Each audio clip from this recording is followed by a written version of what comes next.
Hello, welcome everyone. It is once again Friday. It's actually the last Friday of January. That's right, not even just this January, just like of any January. After this Friday, there will never be another Friday in January.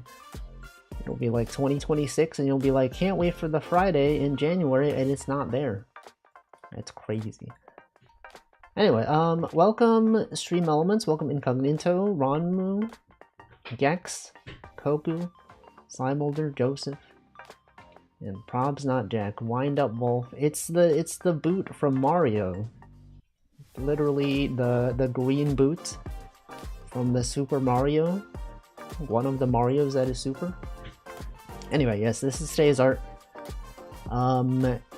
It is not really themed on anything. It was kind of just like, well, I don't know what to draw. What if I draw myself in a boot?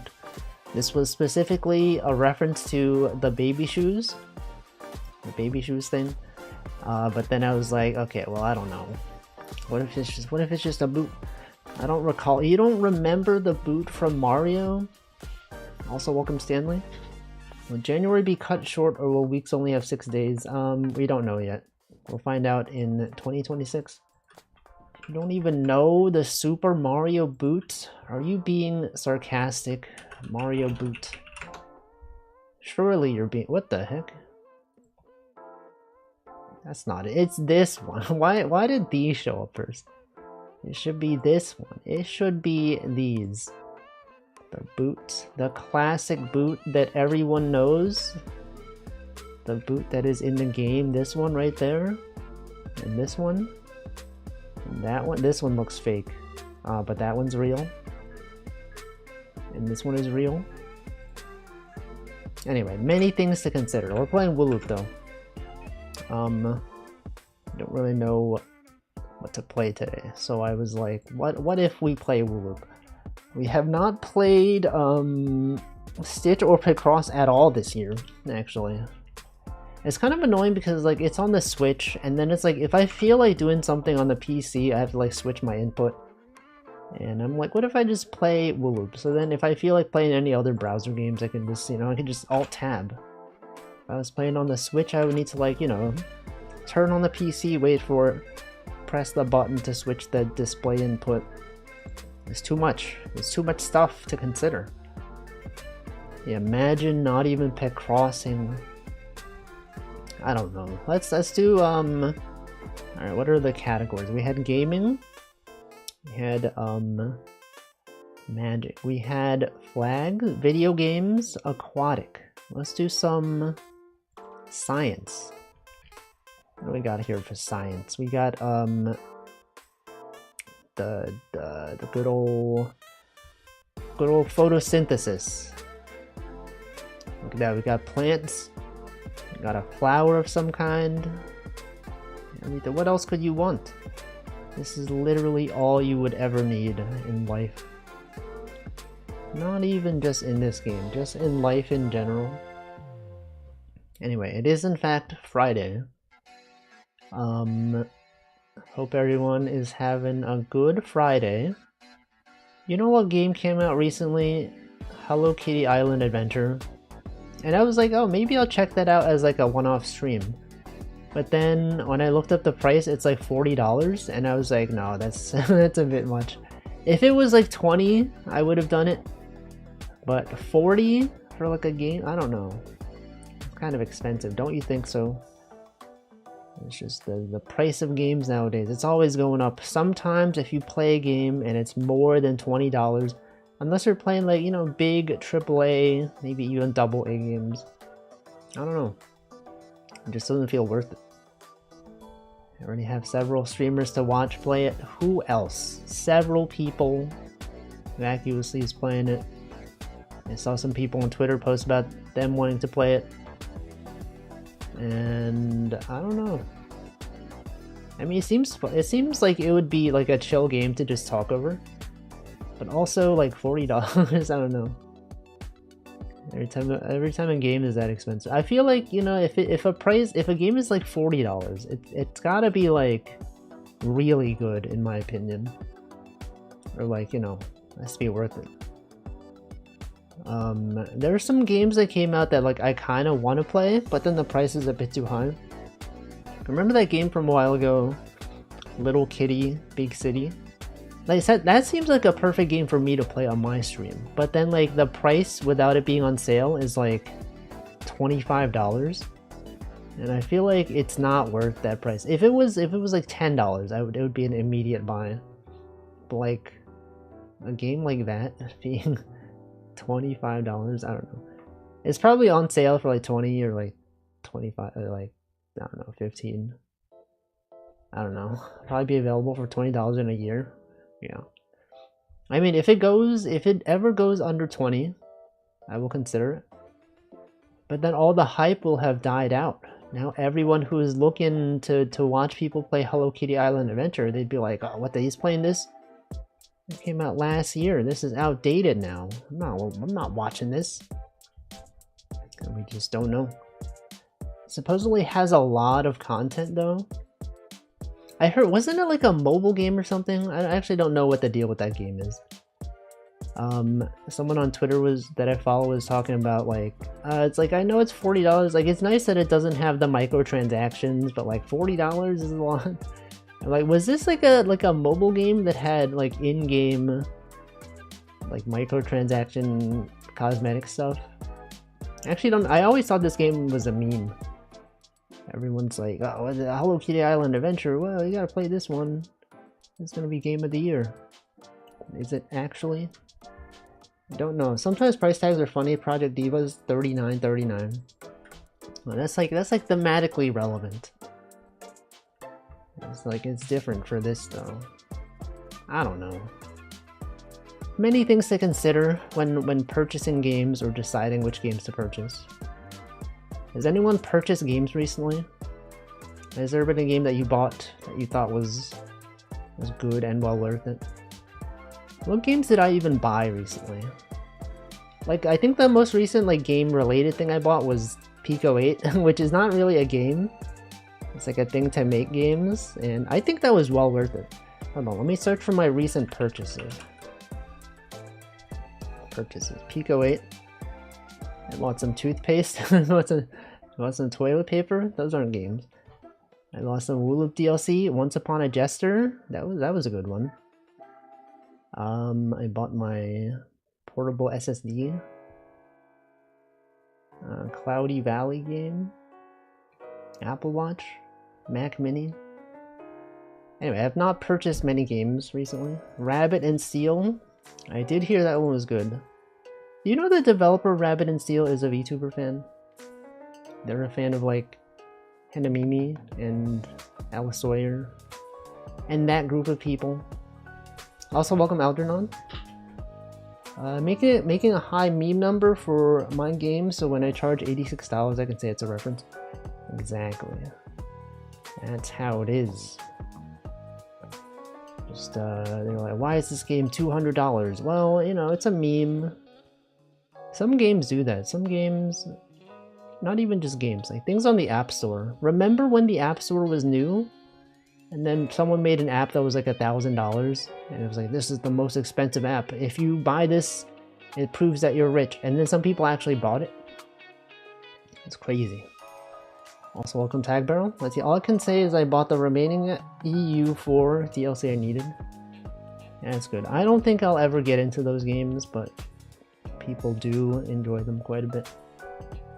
They do Hanamimi ones and other VTubers, so true. That's how I learned. I saw them on Twitter, and I was like, that's cool. Good intersection of people I know, and games that I'm aware of, that I've never played actually, but I am aware. I have heard of them, and that's cool. What if I did a Rabbit and Steel collab? Well, because like I've never played the game though. I've also never played like Final Fantasy 14, which is like what that thing is kind of based on. And also, I don't know. What would that even be? It wouldn't even make sense to have multiple art styles in a game like that. It would not even feel cohesive. It'd be like, who is this guy? He's not even a rabbit, nor does he steal. Guy's never even stolen. Steal? I don't know. Anyway, a lot of games. A lot of games out there. You could feel free to purchase games or not purchase games. And I have to decide what games I'm going to be playing. That's the thing about when you're a streamer, you don't really buy games to play on your own a lot. You're just like, what games do I think would be good content for streams? And then you buy them and then you play them on stream and then it's like, oh, this is fun. That's a fun game. And that's how it is. It's life. Been combing through your backlog lately. What are some games on everyone's backlog? I feel like I have a lot of games in my Steam library that I have not played. What do I have recently? Web Fishing and Bonnie Bear, Walking Sim, I uninstalled. I could revisit Hitman. There was a game called, yeah, this, I could play this at some point. Linelith, Inscription. I feel like, so I've been playing Inscription off stream. Well, like after I beat the game on stream. I played some of Casey's mod off stream. And I don't know, I feel like after some point it got a bit boring. It was a bit, I don't know how to describe it. Like some of the decks that you unlock, the Mantis deck, it's just like you just do the same thing every run. And then it's like, sure, you could use a deck that is not as powerful. But then it's like, why would I do that when I could just win with the Mantis deck? I don't know. I've stopped playing the game, but it was fun when it lasted. I haven't played Void Stranger. I feel like I've seen people play Void Stranger and they always play it for like hundreds of hours. This is one of those like knowledge-based games where like you beat the game and then you're like, oh, you can go this way instead. And then if you go this way, there's other stuff. Then you could have done it from the beginning. But I don't know. Seeing how long people have played that game for, it makes me not really want to play it. I don't know. Like I thought when I saw people playing it and then I was like, oh, that's cool. And then like they keep playing it every single day. I'm like, I've never actually watched the games. I'm like, is this a roguelike? Is it have like infinite replayability or whatever? But then I guess they're just like going for all the secrets. I'm like, I don't know if this is the game for me. Scripture. Also, welcome to mine. Just like good if you really like Sokoban to get the most out of it. Also, welcome Hemp. You can do a number of New Game Plus runs. I decided I didn't want to. One playthrough was enough for me. But you're missing out on the whole experience. You don't even know the deep lore behind it. You don't even know all the secrets. It's how I felt when I played some games. Hollow Knight, I never actually got a good ending in Hollow Knight. I got the very basic ending and then I was like, alright, that's cool. Let me look at what I missed. And then I found out I missed like half the game. I'm like, okay, well, I don't really want to spend all this time getting the real endings, so I'm just gonna watch the YouTube. Just gonna watch, you know, what happens, what the boss fights are like. And I never went back. And I think that was a good idea, because it probably would have taken many hours, and it would have been very hard. Also, welcome Ultra. Proxima Jack said, I also have Maiden and Spell in the backlog. Is that, yeah, that's the other game by the developer of Rapid and Steel? I don't know. I'm sure it's fun. I'm sure it's a fine game for Rabbits and Steel. If you're a fan of Rabbits or Steel or Final Fantasy XIV like raids, that's a game for you, Rabbits and Steel. Need to play Void Stranger? Really like Zero Ranger. I don't even know what that is. Is that by the same developer? Does it have similar things like knowledge-based whatevers? I feel like I do generally enjoy those kind of games though. Well, not like Void Stranger specifically, but like games where you're like, oh, you could have done this whole thing from the beginning. If you knew about this feature, you could have just gone there. Like Tunic was really fun. Leap Year was really cool. I enjoyed that one. And probably some other ones, I don't know. Zero Ranger is the shoot 'em up they made. It was their first game. I see. How interesting that their games sound very similar. Zero Ranger and Void Stranger. What's their next game gonna be? Something that rhymes with Anger? Danger. What about something Danger? What about Extreme Danger? Welcome, Yuko. I kept getting blown up. Imagine playing games and blowing up. Could not be me. I would never do such a thing. Anyway, good times. Good times out here. I've been doing a lot of Pico 8 programming. I haven't even been making a game. I've just been like making a system for a game. And just reading articles about how to implement entity component systems. This is where I lose half my audience. They're like, what's he talking about? I don't know what this is. It's cool. I've learned a lot. And then I started coding it, and it kind of works. And I think that's really cool. And then maybe I'll actually make a game. But I've spent so much time thinking about it that I think 2 days ago I got like 4 hours of sleep because I just could not go to bed. I mean, I was in bed, but then I just kept thinking about it. I was like, I read this blog post about how to implement the system. I was like, okay, how do I translate this into Lua to be used in Pico 8? And then I just kept thinking about it. It's like, okay, if I put this array here and then, you know, I could have this thing, you know, have a reference to this other thing. I could iterate over this thing. And then it was like 4 a.m. and it was like, I can't sleep. I don't like keep thinking about this. And then I went to work and I was really tired. And then at work, I was like reading blog posts about it as well. It's like, it's actually kind of fun. I kind of miss being like, having like a project to work on like this. It's always fun to write software. And then like with Pico 8, there's like an extra thing where it's like, you're not just writing code that works. You have to write code that has to work like efficiently. And I think that's fun. You have to like minimize the number of tokens because there's like a token limit. And like Lua doesn't have actual real arrays. So you're like, okay, how do I implement this thing in a way that like won't kill the system or whatever? And the Wolf Pico 8 engine. It's like code golf and then also getting something to work. And then the fact that Lua doesn't really have like, I don't know what the name for it is. Pico 8 has 32-bit integers. And I was like, what if I implement a system that's like, I don't know, like a bit set approach to determining what components something has. And then I was like, okay, well you can have, since you have 32 bits, you can represent each one. You could have 32 components, and that could be that could be stored efficiently. You just have a bit set of 32 things. But like, what if I want more than 32 components? Well, okay, then you gotta make like a table, and then like each element in the table corresponds to 32 bits, and then you have to like go through each one. But then that's not efficient because then you gotta access the table every time. I don't know, like stuff like that. That's fun. I enjoy that. So true. Also welcome Hoppy Hollow.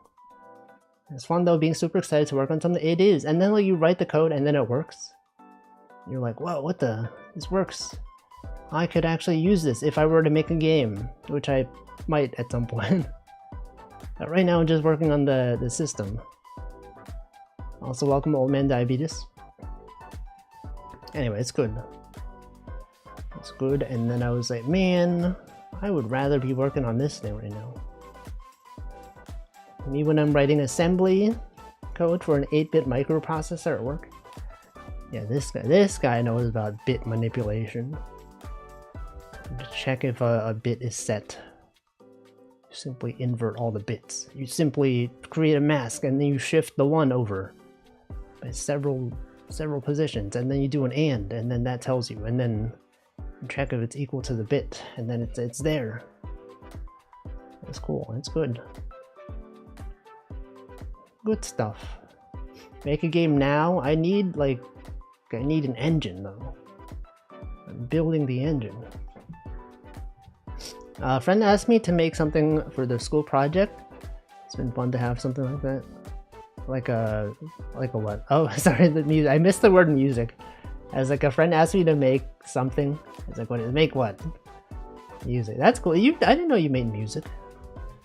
You posted music online. Or like, what if you don't actually know how to make music and your friend was just like, can you do it for me? And you're like, I guess I'll learn. And then you learn and then you make a banger soundtrack. Isn't Pico 8 the engine? Yes, but then you could have engines. I wouldn't say Pico 8 is an engine necessarily. I mean, it kind of is. And also kind of, I don't know, it's a very low level thing. So you want to have abstractions over it to make it easier to manage. It's like, why would I write assembly? And it's not assembly, it's higher level than assembly. But you could build stuff on top of it. It's at a code limit of 256 bytes too. It triggered the write protection. Watchdog if the code was too long. See this guy, you would enjoy whatever the heck. You could buy Pico 8 and be like, I could change. Actually, I guess it wouldn't be that good. Cause like Pico 8 is still like you don't have access to like raw byte arrays and all that. You have byte. Okay, so you already know. I didn't know you did game jams. I didn't know about that. You're telling me this guy already knows Pico 8. This guy has already ate the Pico. Did you program Super Mario Bros. 3? Probably. I'm sure someone probably has done it. Someone has probably built Super Mario Bros. 3 in Pico 8. I mean, someone has ported Doom to Pico 8. And by ported, I just mean re-implemented. There's a lot of stuff. A lot of things to consider. Then it turns out I couldn't make art or sound design. I mean, that's fine.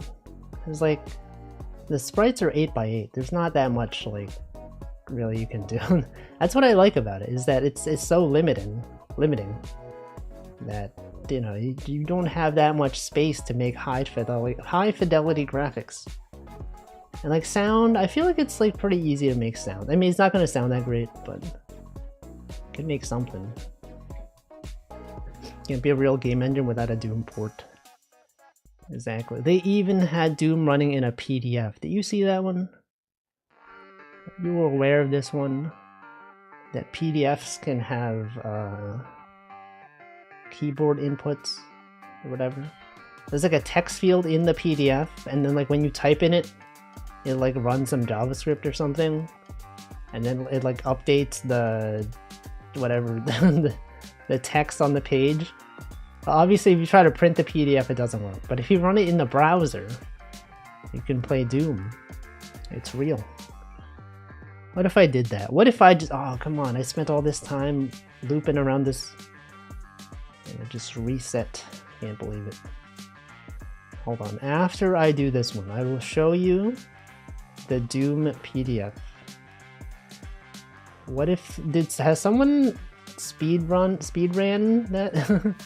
I guess that could be a category. Someone could like submit speedrun category for Doom PDF.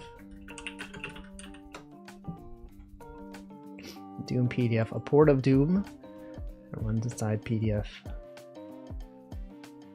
So good. Okay, it only works inside Chromium browsers, so I will have to open this in Chrome.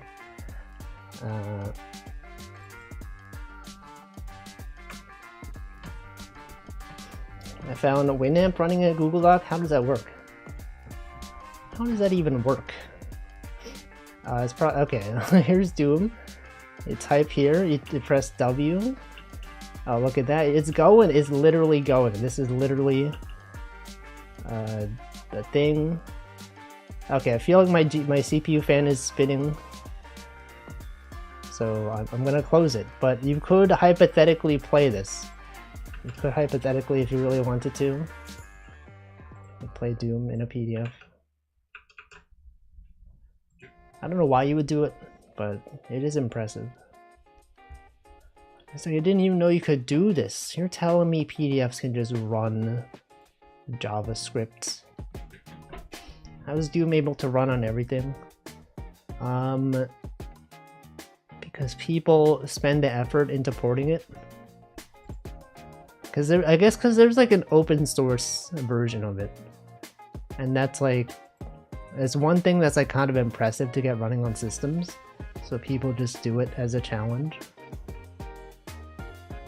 It's just how it is, because the code is available. You just have to get it to run. Yeah, it's like how people get Bad Apple to run on stuff. It's like, oh, you made a checkbox webpage? Well, we're gonna run Bad Apple on it. We're gonna... Someone probably did get Bad Apple running in a PDF. Like, after the Doom thing, I would not be surprised if someone got Bad Apple running in it. Welcome, old man. Wait, I already welcomed you. Why did I welcome you? I meant to read your message and I said welcome. Also, welcome, Cole. Can I run Doom and wooloop? Probably not. I'm sure you could probably mod the game to have a Doom level. I don't know. Old Man Diabetes can run on a PDF. Can you though? I mean, you could print out the PDF and then like run on it. It's possible. But then I guess that would not be running on the PDF. It would be running on a printed page that originally was a PDF. I figured Bad Apple being a music video would be easier over Doom, which is an interactable video game. Yes, that is true. But maybe people didn't realize. You have to like press inputs. I guess because the PDF requires you to put input into a text field. And then people were like, oh, well, if it can accept inputs, surely, if it can accept inputs and display something, surely it can run Doom. Also, welcome, Wed. Actually, is that a thing? Have people done it? Bad Apple in PDF. No. What? Has someone not done this? Surely someone has done it. Bad Apple running in a PDF. I guess it's not running. It's like whatever. Oh no, it is. It is there. There it is.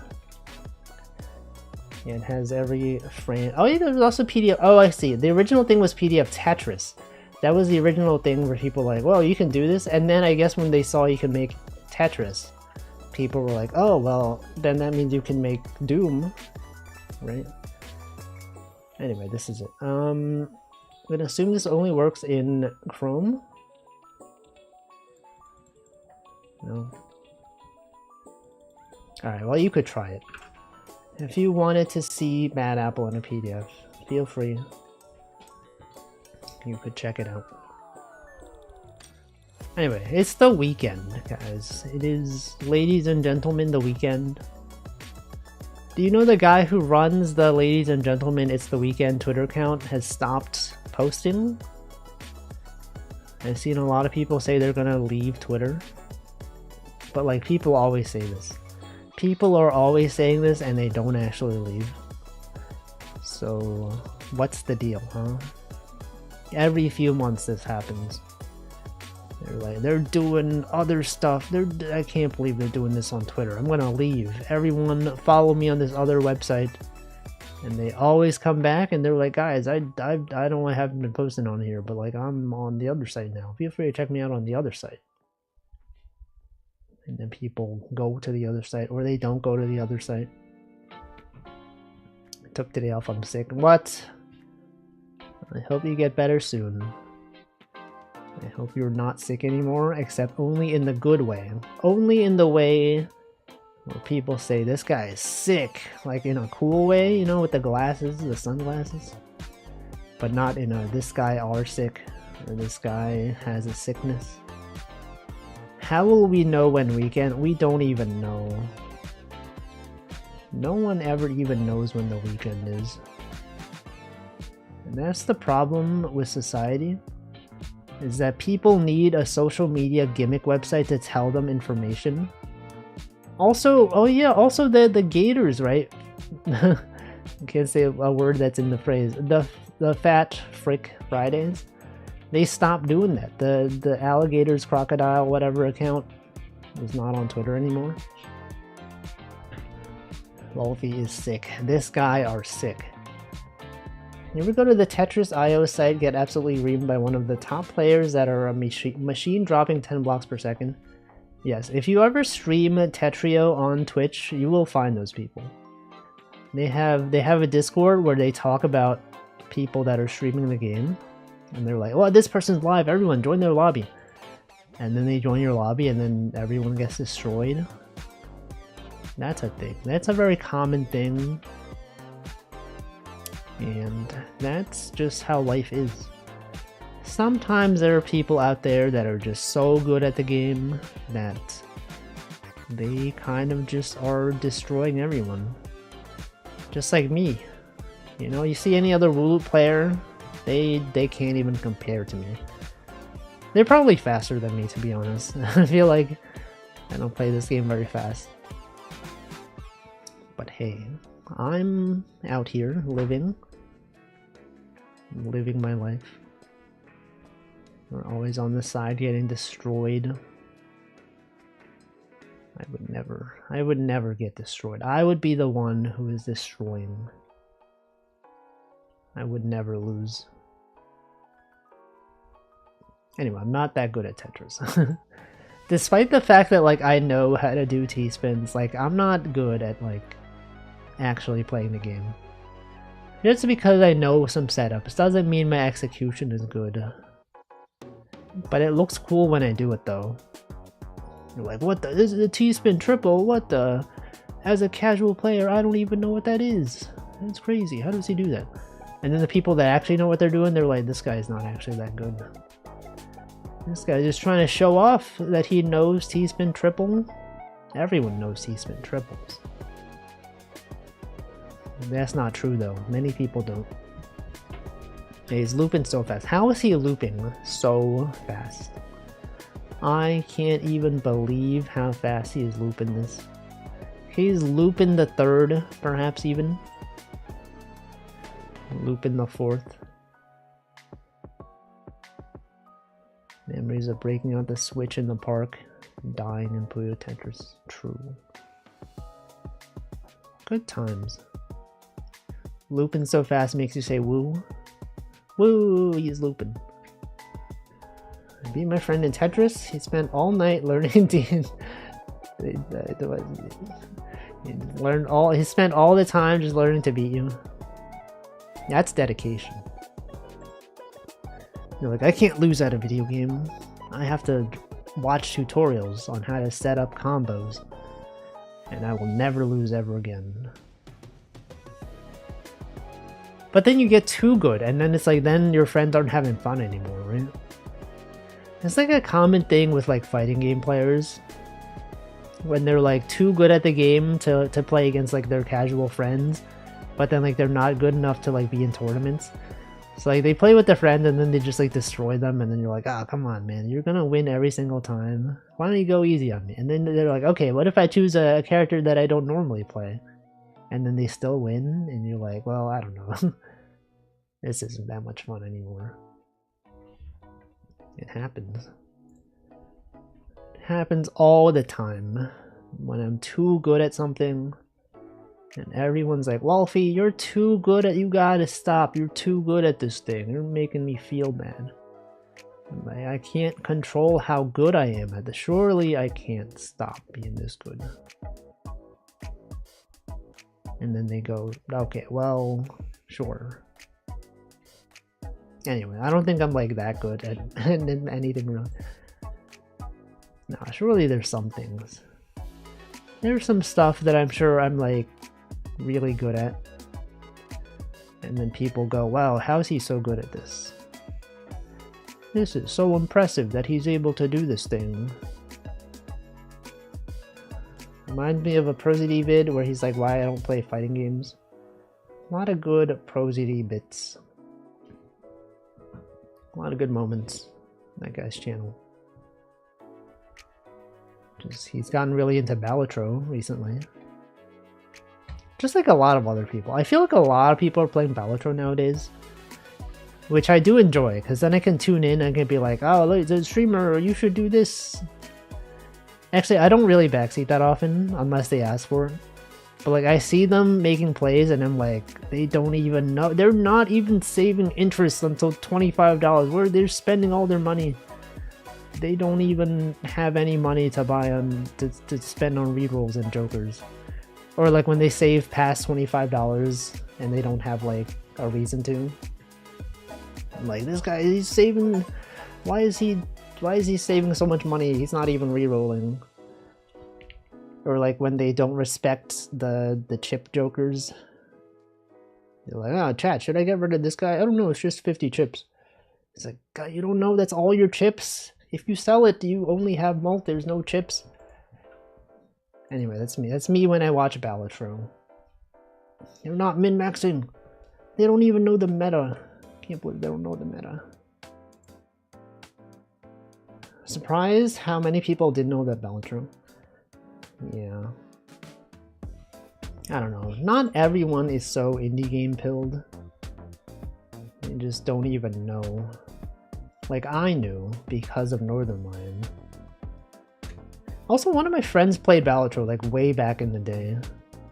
Before it released fully. Before Northern Lion played it. It was like when they first announced the demo. One of my friends played it. He wrote a review for it. He said, this game is pretty good. I would give it a try when it comes out. And then I was like, oh sure. Of course he would. And then it comes out and it's like a huge success. And I'm like, I know this game was awesome. Friends with Dan? No, I don't hardly even know Dan. Also, yeah, the reason Northern Lion knows about it is because Dan suggested it to him. You know that the developer of Balatro is a fan of Northern Lion? Like, even before NL played Balatro? That's a thing. And then he was like, what the?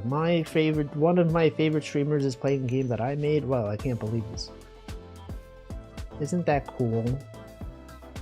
It's pretty neat. Egg. So true. And the connections are deeper than you think. You're like, oh sure, this guy, just a bald man playing video games online. But then he has fans that make video games. And then they put references to him in their video game. And then you could be like, yeah, did you know that this thing in this game is actually a reference to this guy? And you're like, what the? I didn't know that. It's fans that beat people with hammers, they don't do that. He's the one who does it. I've been seeing him becoming more viral on Twitter recently. A lot of people posting about NL. They're like, what the? Is this the bald guy that replaced Germa? Is this the guy that everyone, since Germa retired, everyone needs a replacement? What about this bald guy? I keep seeing clips of him. Is this the new Germa? But he's bald. That's him. Bald Germa. Germa if he was bald. What if Germa was bald? What if the Germa was bald? Classic bit. Classic bit that several people surely understand. Anyway. What's even going on? What's there even happening? German's kind of back though, or streaming. Oh yeah, because like the company he worked for like stopped working, right? What's it called? It went bankrupt or something? I don't actually know. They dissolved the company. Off-brand corporation.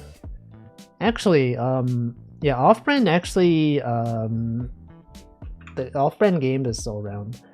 And they are the publisher for Bonnie Bear Saves Frog Time. Do you know that?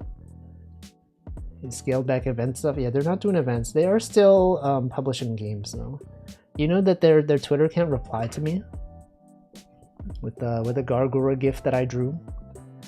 They scaled back due to embezzlement. What did they do? What the heck? Let me find their response to me. They're like, well, look at this. This guy responded to my tweet. He said, thanks for checking the game out. And then they posted my GIF of Gargura that I drew. I'm like, what the heck, dude? That's my GIF. Do they know me? Are they even aware of me? Surely they know me. A through L embezzlement, embezzlement. What about D's embezzlement? What about those embezzlements? What about Mint? It'd be funny if that GIF was a complete coincidence. How else would they have found it though? Maybe they just search Wolfie. Maybe they click my username and they're like, oh, this guy. Like, wait, he also did the art for this stuff. The accountants effectively took sponsor money? Dang. Can't believe that companies would do this. That companies would do unethical things. That's crazy. And that Derma worked for them. And Ludwig. It was Ludwig's company, right? He founded Off-Brand. And then what? Took away sponsor money that was supposed to be for the event and streamers. And then they gave it to their executives or whatever. Welcome, Yurga. If I were to run a company, I would simply do it legitimately. I would simply never get into any controversies. Ludwig co-founded it, then became a co-op, scaled back to just games. I see. I mean, I would imagine that having a game publishing studio would still be a lot of effort. Imagine publishing a game, marketing the game. What else do you even do? what do publishers even do? They market the game, they handle porting the games to different systems, maybe. I don't actually know. Would you commit wire fraud if it couldn't be detected? No. What reason would I have to commit wire fraud? Would you do it? The closer to Illustrator or Animator? Both? I don't know. I feel like I don't animate that much anymore. Also, welcome Razul, Wires. Why are you even doing that? Money reasons? I would do Wirefrog. Would you? Would you really? What if the government found out? What would you say? You'd be like, I don't know, it wasn't me. It was my cat. My cat did this. I just left my laptop on and then my cat jumped on it and then it like did wire fraud. I didn't do this. And then you go to court to testify and they're like, can you like prove this? Like, I have video, my cat's also here, look. And then they bring the cat on board and it's like, what do you have to say about this? And he's like, meow. And then you get thrown into jail. And government is doing wire fraud too. Yeah, but they're allowed to. Because they're the government. They can do whatever they want. They control the laws. The justice system. Welcome, Nutritious. Wire frog coin. Any wire frogs in chat? Anyone ever even wire money? Why are you even doing that? Why wire fraud? Why are fraud? That is the question. Wire fraud. Why? Why did they do that? Anyway. What's happening? How is frog? How are frog? Why are frog? When are frog? I've done so a couple times. It feels sketch even though it's for a legitimate purpose. Wiring money? Like, under what circumstances would you even wire money? Have I ever wired money? I don't know if I have. I've received money, I think, from wire transfers, right? When I get paid by Japanese companies, they send things to my bank account. I give them all my personal banking information, and then they just send it through the banking system. I've done a bank transfer. What is a wire transfer? Is that not the same? That's different from a wire? I don't even know what even is I don't even know how to say sentences. What even is wires? Very large payments. Wiring money to relatives overseas is the most common reason. Okay, well, I've never done that. Never wired money to a relative. You wouldn't wire a frog, would you though? Would you even do so? Some transactions are bank wire. Super early businesses with other banks annoying to organize. Imagine sending money. It feels like it'd be so annoying. To go through PayPal. You gotta go through payment processors. You have to send money through Cash App or Venmo or whatever else people use. What do people even use nowadays? Do you all, what do you use? If you have to send money to someone like in person that you know, you're like, what do I do? You go through Cash App, you go through Venmo, you go through what else even is there? I don't even know. Apple has their own way to send money.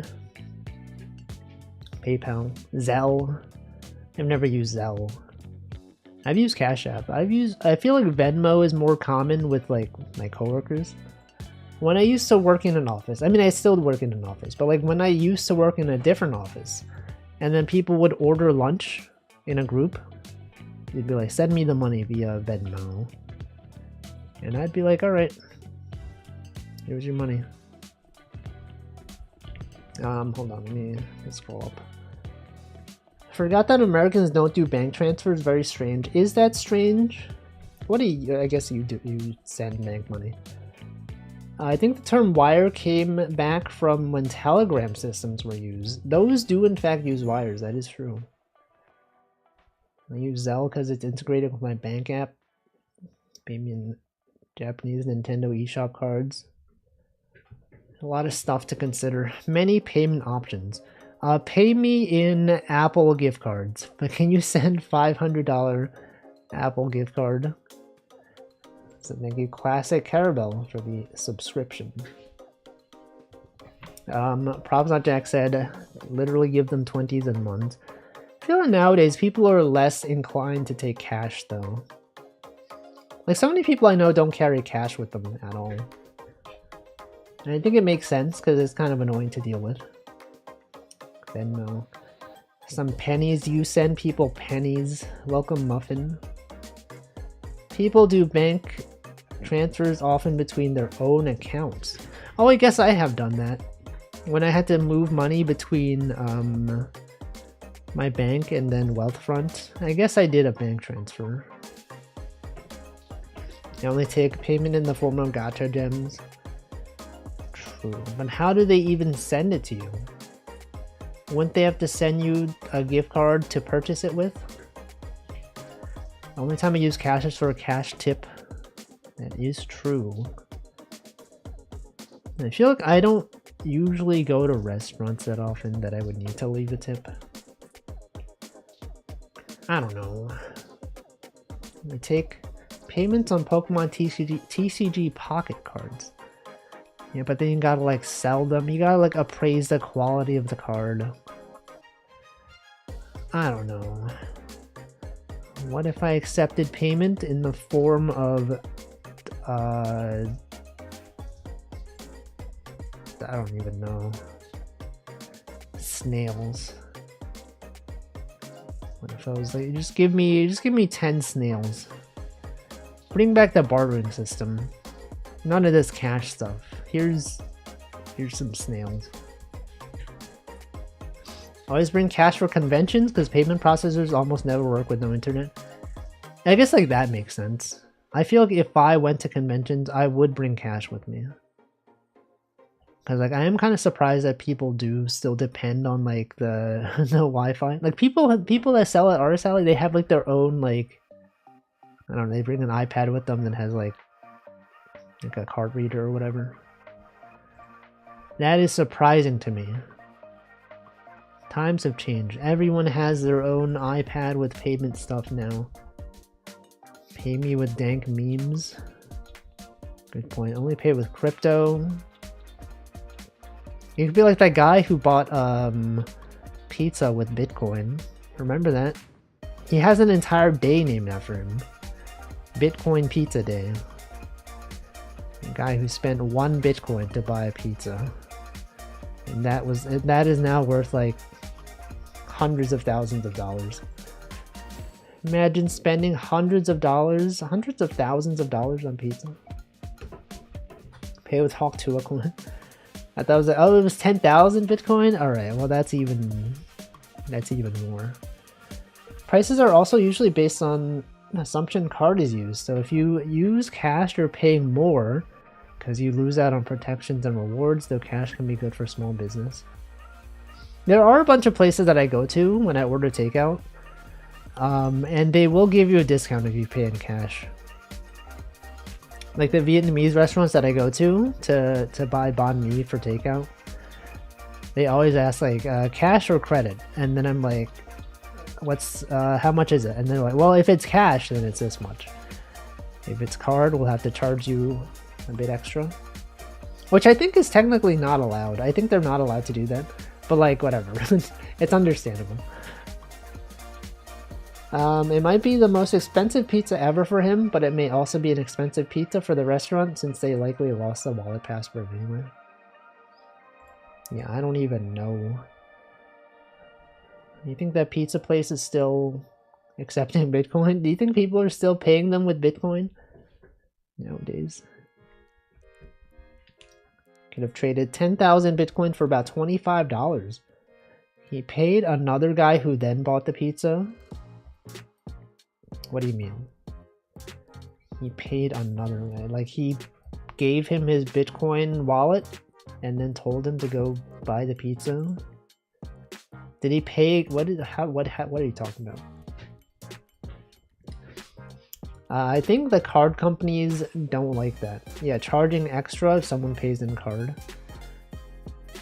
I mean, like, it makes sense from a business perspective because it's like they have to pay. You know, they're making less money if people use card, and that's how it is. That's how life is sometimes, especially if you're a small business. You're losing like percentages of money. That's too much. Also, welcome Deffins. Keep seeing clips about NL ranting about his cash arc, meaning I've been using cash for decades because it's habit. He has been talking about using cash more recently. He did talk about a thing where he went to a restaurant and he's like, he wants to pay in cash, but then they just default to giving him like the machine to swipe his card.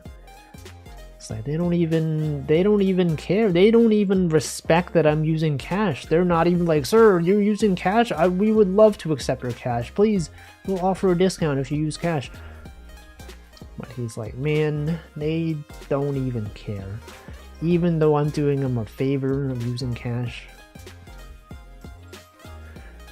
But, you know, if you go to some restaurants, they will prefer cash. I notice cash discounts tend to be more common in cities. I think cash discounts are valid depending on state. Sometimes you see gas stations do it. It's also a way for businesses to avoid taxes. Because it's untraceable. You don't have to report that. I mean, you have to, okay, you have to report it, but like, you know, they're not doing it. That's how it is. You know, they can pay less money if people use cash. How I see it, sit down restaurants just use a card. Food carts, however, cash it is. I think that makes sense. If you are in a restaurant, that is logical. Advising tax fraud. I'm just saying what's actually happening, okay? I'm not gonna pretend like businesses are reporting all of their earnings all the time. Especially with cash payments. Anyway, I'm gonna hydrate. It is 6 p.m.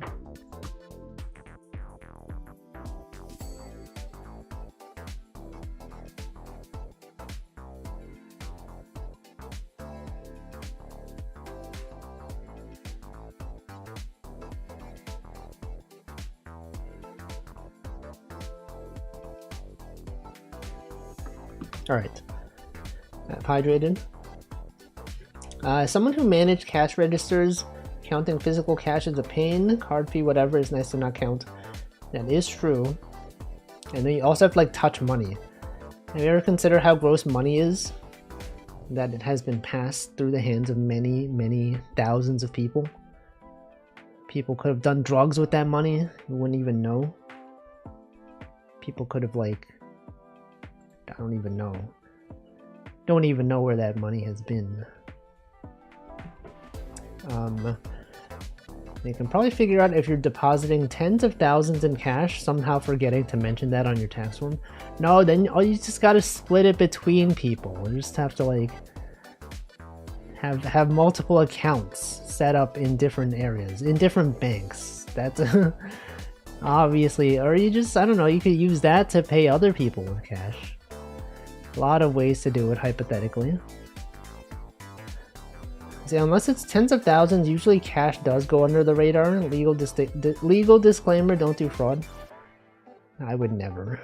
If I had a business that would accept cash, I would never. I'd simply pay taxes. Also, speaking of taxes, has anyone done their taxes? Are people doing this? I have received many tax forms, but not all of them. I have not received my investment tax forms, so I cannot do my taxes just yet. I'll have to wait until February. You gotta wait. Imagine doing taxes. Welcome, Hamflow. Coin gloves are a thing if you handle a ton of cash. Yeah, but then you gotta wash the glove. Then the gloves get dirty. It's a thing in like the food service industry where a lot of people are like, you should be using gloves. I can't believe they're not using gloves for this. Like when you see a video on YouTube about like, you know, a restaurant preparing food, you'll have comments that are like, oh, that looks gross. This guy's touching everything with his hand. Doesn't he know you should wear gloves for this? But then isn't it like gloves are often less clean because people don't wash them? Whereas people are like constantly washing their hands. It's just how it is, you know? Just because someone's using gloves doesn't mean that the gloves are not gross. They just, you know, they get, the gloves also get sweaty, you know? A lot of things to consider. Also, thank you, Rafty, for the 5 months. Did I welcome Ryden Bareback? Welcome. I never get all the tax documents until close to the end of Feb. That is true. You do have to wait. I usually do taxes at the same time as my mom, but she got laid off as her company got bankrupt. What the? Well, I hope she's doing well. Cash is supposedly really dirty. It is. Got big stonks return in January, possibly more than all of last year. That's good. And then, you know, then you report it, and then they give you less money back. Or you might even have to pay them money. She hasn't gotten her W-2 legally. We have to wait till 2/15 before filing. Man. W-2s. Why don't they just like do it for us? Why is filing taxes in the US so, I feel like we talk about this every year. Why don't they already know how much money we owe? Why don't they just do it for us? You know, like you say, I think I owe this much, and they're like, oh, no, you don't. I say, then why didn't you just tell me? Why do I have to do all this? I don't know. They should just do it. They should obviously know about all the money we make. They already know. I guess that there is the case where it's like, you know, maybe you know something that they don't, and then in that case, you know, you could be like, oh, actually, you didn't consider this thing, and then you get more money back. But like the default scenario, I imagine most people have simple tax situations. A lot of people just, they make their money from their W-2 and they're not investing, or they're not, you know, donating to charities or have a mortgage or whatever. I don't know. I remember some of my friends watched their cash during COVID time. All of their cash though. I don't know. Anyway, I also don't like handling cash. It's too much. Why US bad? Evergreen topic. Exactly. Why is the US so bad? Why is it not even good? If I was in Canada, surely this would be better. Probably, maybe. I'm assuming so. It's probably like the same. But then you could have a slight air superiority. You could be like, well, actually, I'm not actually American. I'm Canadian. You know, technically it's in North America, which is America. But when people say America, they mean the United States of America, which is different. Washed cash. Imagine washing cash. Wash cash. Isn't that the Pokemon? The blue Pokemon with the whiskers? In Merca. Yeah, Merca. Yeehaw. It's me, America. It's a me, America. That's like a combination of like a stereotypical New York Italian accent and also Borat. Yeehaw, it's a me, America. America. Yeehaw. And Mario. I mean, is Mario not the stereotypical? I guess he's not. He is quite different. Also, welcome Xtag. What is the deal with Mario? What happened to Luigi Mangione? Everyone stopped talking about him. I guess he's just like in jail waiting for trial.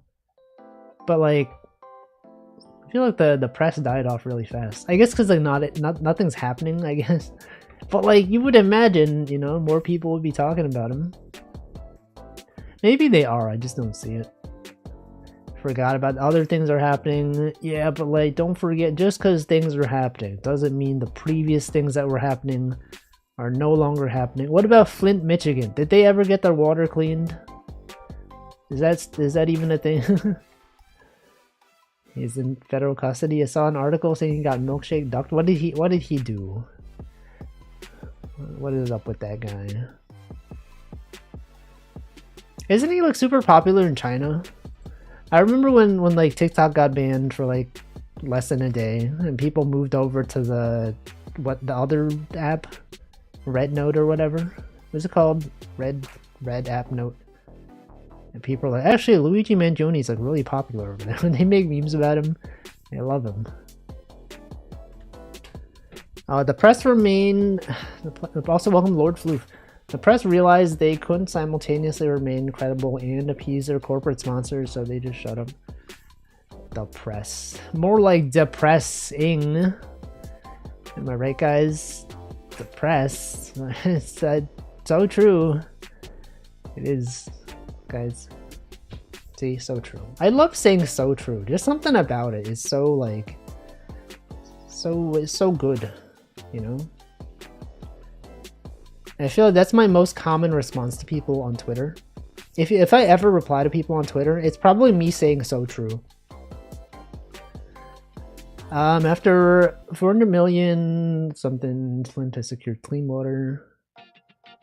It's as good as any cities. A legacy of distrust remains, I see. So like they did eventually get clean water, but they are rightfully distrustful that this will remain there. That's logical. Big paragraph. So true, right? So true, so true. I used to calculate tax and tip as this formula, and then I use Wolfram Alpha to see if it could be simplified. It could just be this thing plus this thing. My mind is blown. Ew, that's just math. Is that not just math? You can add things before multiplying. Yes, they monitor water like crazy there now. It makes sense. As they should, because sometimes, you know, you don't know what's in there. And that's why you gotta boil your water, okay? People out here just drinking tap water with no filter even.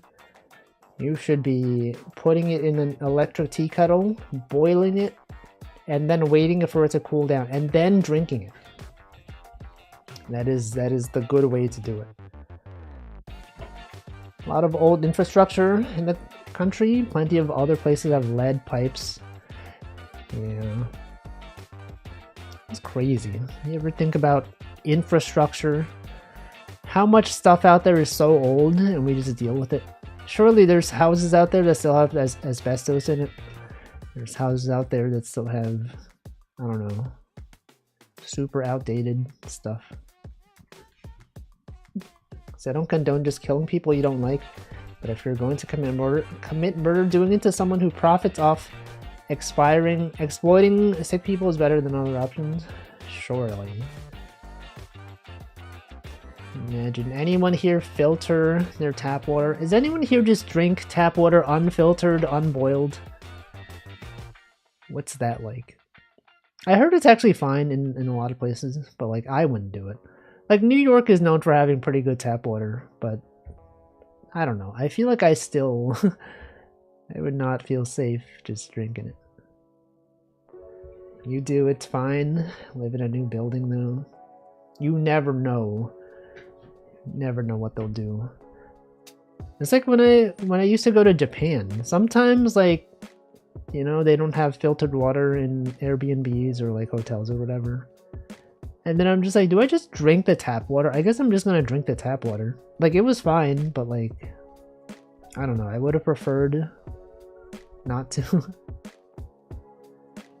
I only drink bottled water. Can't stand the taste of tap water. Well, have you tried? You could try boiling the water. Get a water kettle. Hold on, this music does not... No, this... Wait, okay, hold on. Is this music... This is in a different playlist. What is this music? It is still by Harris Heller. But why is it not in this Streambeats Hi-Fi playlist?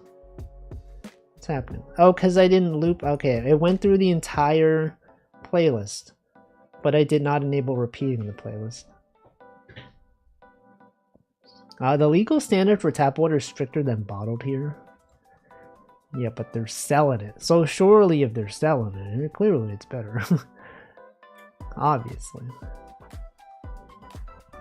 Microplastics, true. So true. Purified water tastes odd to me. I need minerals from tap. What about the parasites? What about all the brain-eating parasites in the tap water?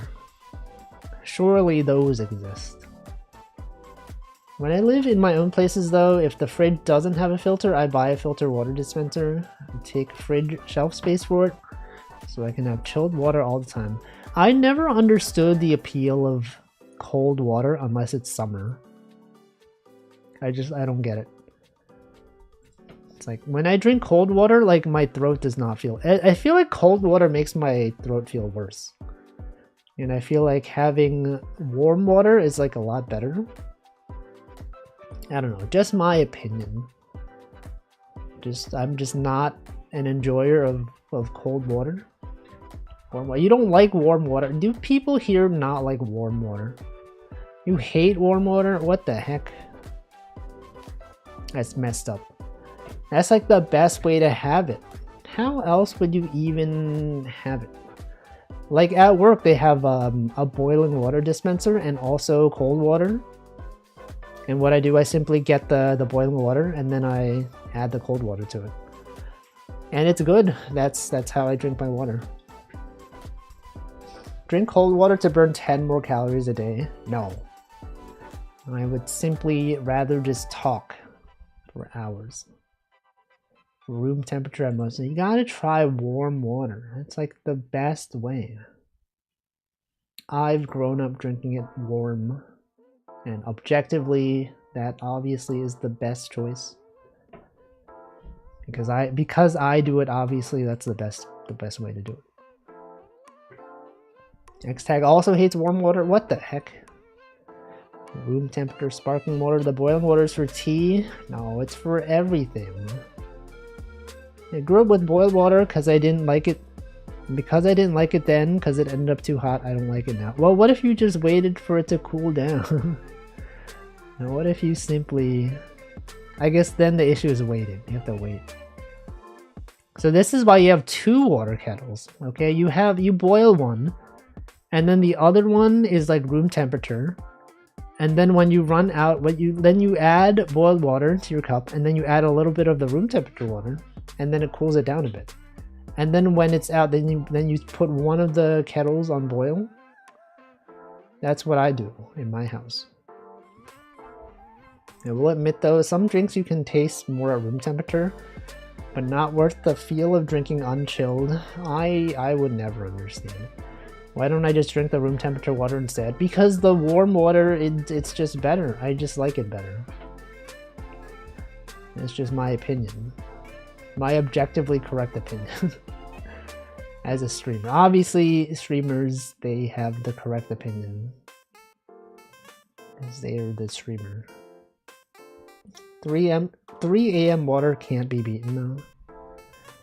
I don't know. I don't like drinking water too late at night. Because like then you gotta go to the bathroom. Right? I used to like just drink water up until like I would go to bed. I would even drink some water right before going to bed. But then I read online that like it's better if you want to stop having to like go to the bathroom in the middle of the night. Just stop drinking water like after a certain time. So like nowadays after 11 p.m. I just don't drink water. It's just how it is. And even then that might be a bit late. Maybe like 10:30. I don't know. Warm water is better than no water if I'm thirsty, but I don't prefer it. Man, you guys just don't understand the appeal of warm water. I live in Satan's armpit, so there's never a bad time for a cold drink. Satan, is that, where is that? Is that Brazil? What is Satan's armpit?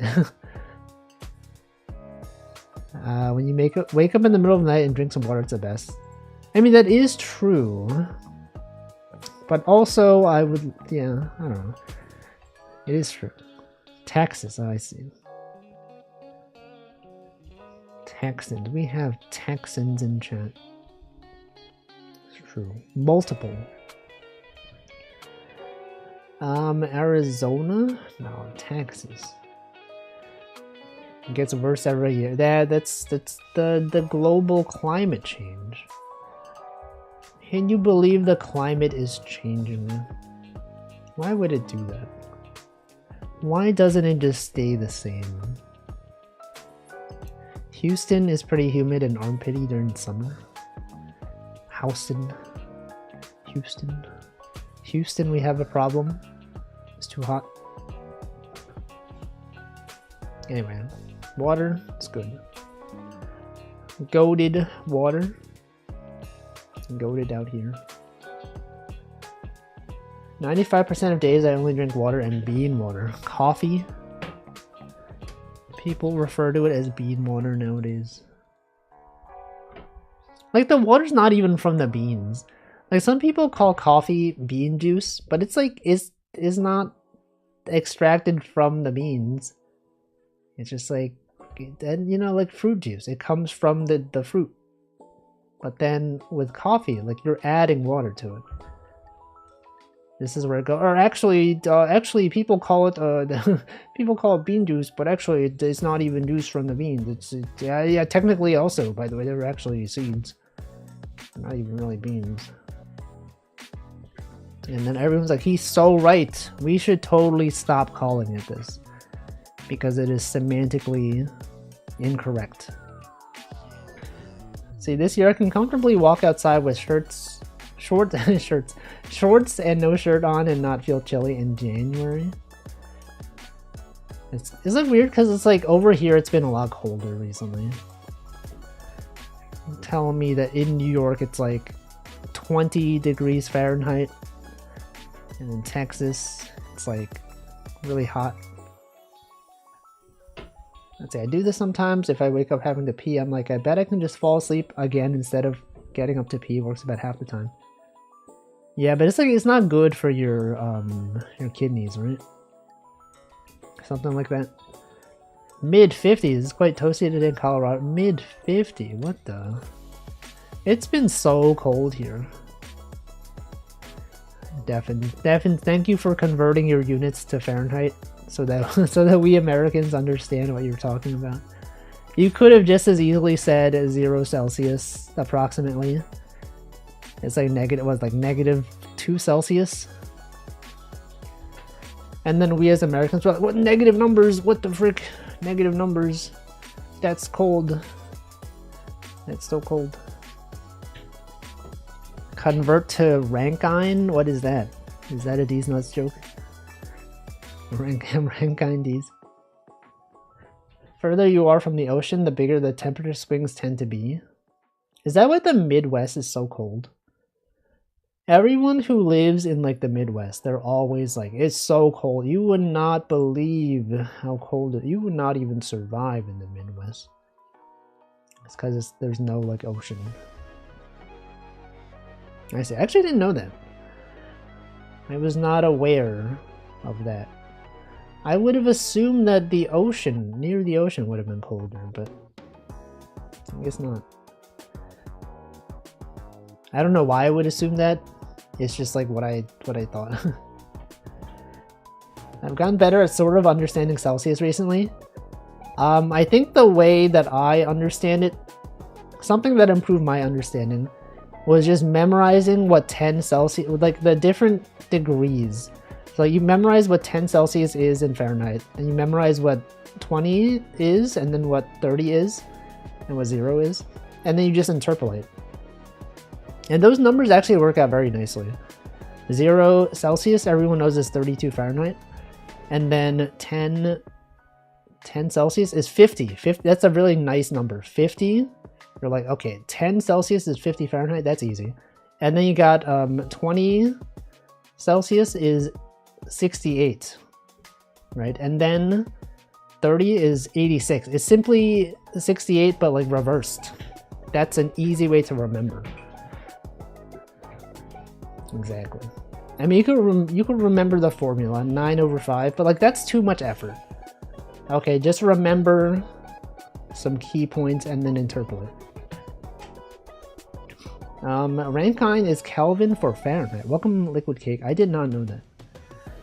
I've never heard of Rankine. In the summer, in the spring and fall, it's hot and humid. You can't lose heat by sweating anymore. Yeah, what about that wet bulb temperature? You could die out there.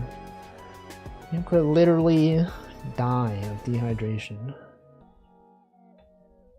For Fahrenheit, just think that 100F is 100% people hate this temp. Yeah. It's like, you know, it goes from 0 to 100. Temperatures that you would experience outside daily. Memorize all degrees. No, you just memorize like 4 different data points.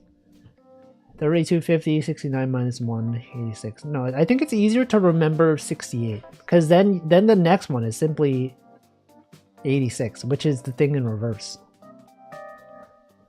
And that's what helped me. I was like, what the? You're telling me that we have 68 and then 86? That's so easy. I have no idea how Fahrenheit works.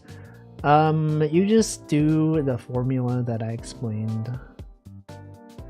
It's that easy. Crazy part, I live in a desert region. It shouldn't be humid, it should be arid. Well, times change. Things are happening in the world and we have no control over it. Speaking of, I like how this wooloop thing is a volcano. Because it is very relevant to temperature related discussions, because volcanoes are known for being very hot. I went to Phoenix, Arizona in June, discovered businesses that deploy large mist walls in front of their businesses. I think partially to regulate heat, also if you wait in line to get in, you don't die. I've never seen that. I guess it would make sense. It would increase their water bill, but it probably is worth it if it gets customers to not die. And Fahrenheit, it's like 100 is hot but not going to kill you, 0 is cold but not going to kill you. Basically, you just want to be about 70. No, you got to be around 69 because that's the nice temperature. King of the Hill was right when they said Phoenix is a monument to man's arrogance. Nobody was meant to live there. Imagine living in Arizona. Imagine living in there's a place called Death Valley. Anyone live in Death Valley? I guess it's not really a place that people live. But you know, you can live near there. Wouldn't that suck? Imagine dying. Imagine going to Death Valley and dying, and you're like, "Ah, I can't believe he died in Death Valley."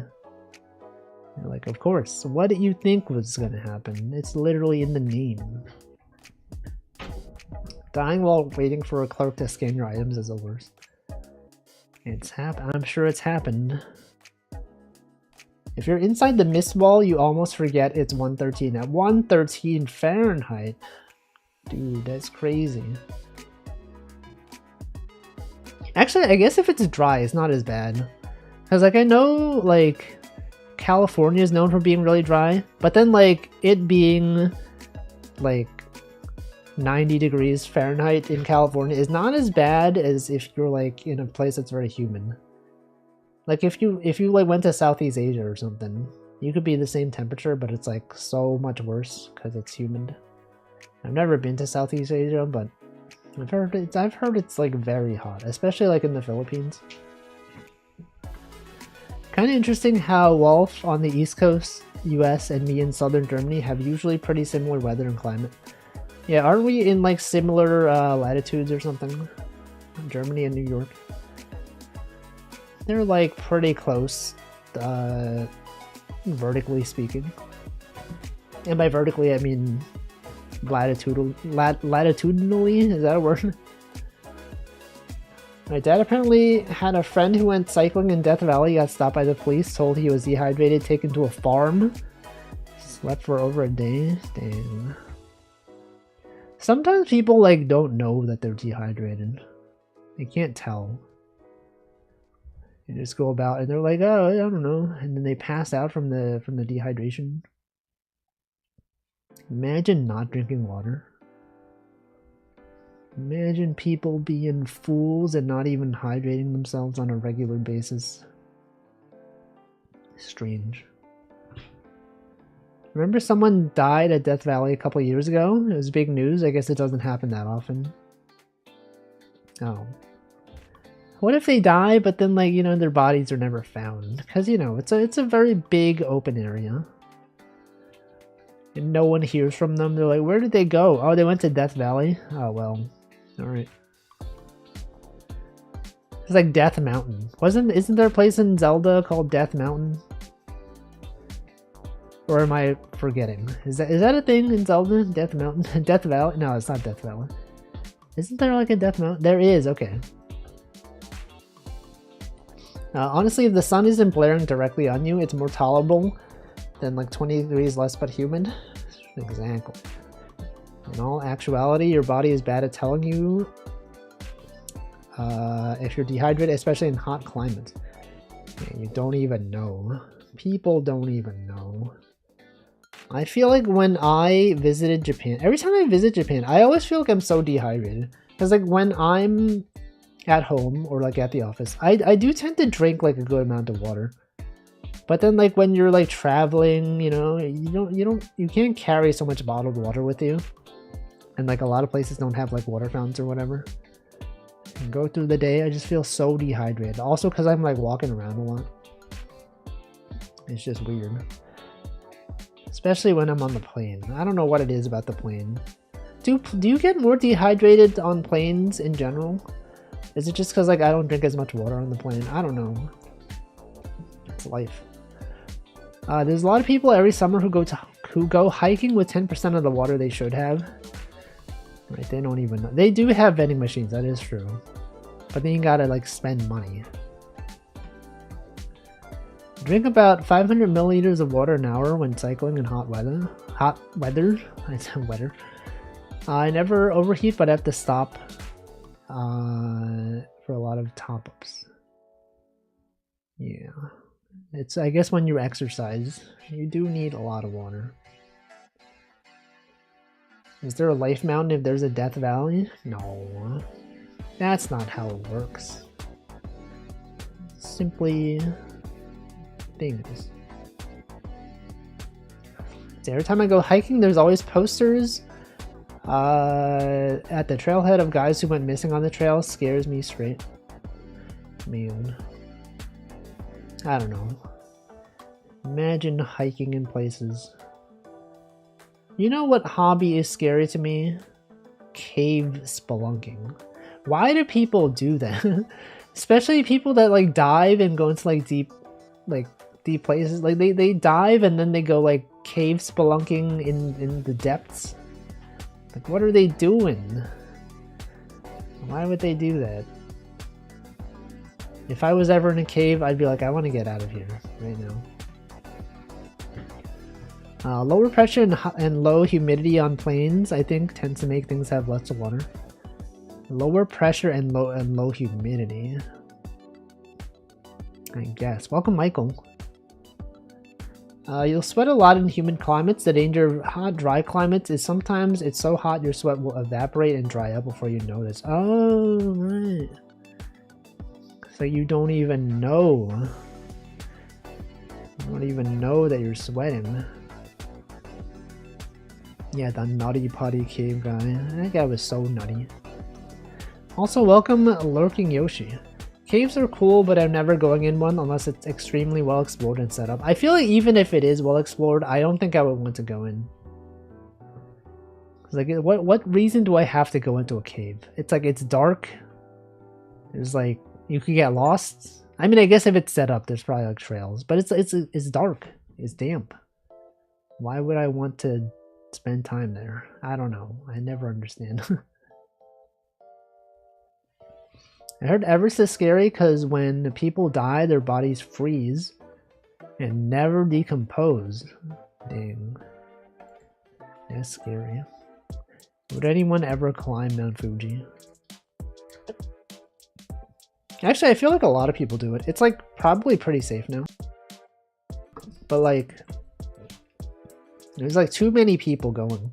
I remember seeing, no, sorry, it's not Mount Fuji, it's Everest. Not Fuji. I meant Everest. There's a lot of people that go to Everest every year, and then you see like a photo at the peak of Mount Everest, and it's like full of people.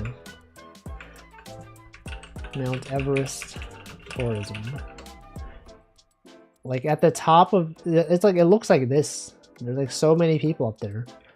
People like wait in line to take a photo at the top. You're like, man, there's like so many people. But it looks like this. This is what Everest looks like nowadays. It's crazy. I mean, it's like, I guess it's not technically, like, look at this. Telling me there's this many people now. That's absurd. Over tourism. It's too much. Let's see, X-Tag said, I would explore a cave if I can walk around. It's like a cool dungeon, but I'm not squeezing into little holes and stuff. Right? Like, why? What makes people want to do that? They're like, sure, we're in a dark place. Let me just like go into an even darker place. It's crazy. It's absurd. Oh, bunny in a hat. What is this? It's a bunny in a hat. It is literally what it described it as. I don't think it's a very technical climb, just a long one. Oh yeah, the Mount Fuji. It would still be quite cold. I don't know. I don't think I would do it. I don't have much desire to climb tall mountains. Or like any mountain in general. I don't know. A lot of physical effort that I would rather just be somewhere else, maybe. Everest is the killer. I think I could do it in a group with lots of oxygen. Oh yeah, that's also a thing that you need, like, yeah, because like the higher up you are, there's like less there's less oxygen. Actually, I remember seeing a video on YouTube of there's like a mining town somewhere in like South America or something where the elevation is so high up that like everyone needs special oxygen tanks or whatever. Oh, sorry, no, your body adapts to it at some point. But then like people that visit the town for the first time, they like just driving up the slope, they get like, what is it called? They get like headaches or whatever. They're losing a lot of oxygen. It's crazy that people would live in such a place. I can walk a lot on flat ground. Yeah, it's like, it's the verticality that's doing it. I feel like nowadays, even when I walk up like a long flight of stairs, I can't really do it anymore. I used to be like, okay, if there's an escalator, I'll just use the stairs, it's fine. Nowadays, whenever there is an escalator, I'll be like, I'm using that escalator. I would rather not walk up all these flights of steps. Can go eat an entire pizza. Let's see, there was a climbing game with a demo on Steam that my friend got. Made him interested in bouldering. There's a few climbing games on Steam. And I only know because Northern Lion has played them. He's played at least like 3 of them, I think. There's one that was like a roguelike. I don't know, a lot of games out there. Climbing Mount Everest feels so weird. Like you have to hire... You would have to hire... Okay, your message has scrolled off the screen. You would have to hire the local Sherpas who have already done it and know everything 100% on them, so what's the point? Well, it would still be something. I think it's still impressive in some ways. Because, like, sure, a lot of people have done it. But, like, have you done it? A lot of people are like, I could do it, but you haven't. And I guess, I don't know, maybe some people like me, were like, I don't even want to do it. Crazy that the body can adapt to low oxygen, right? That's how it is. Cairn Bloodhoof from Warcraft. On sports, whenever there's a match in a high altitude place, they usually travel 1 week earlier just for adapting to the lack of oxygen. Dang. That's crazy. The human body sure is capable of many things. This whole week from 5 to 6 till 8 p.m. I'm watching streams or anime, all while on the treadmill at the gym at the whole time. Trying to walk for at least 2 hours on the treadmill each day. It's a lot more walking than I do. Actually, I didn't realize how far my walk was to the train station until I got my Apple Watch. Like, my walk to the train station takes maybe like anywhere between 10 and like 15 minutes. And after I'm walking for 10 minutes, my Apple Watch is like, hey, look, it seems like you're exercising. We're going out for a walk. Would you like to record this? And then I'm like, all right, sure.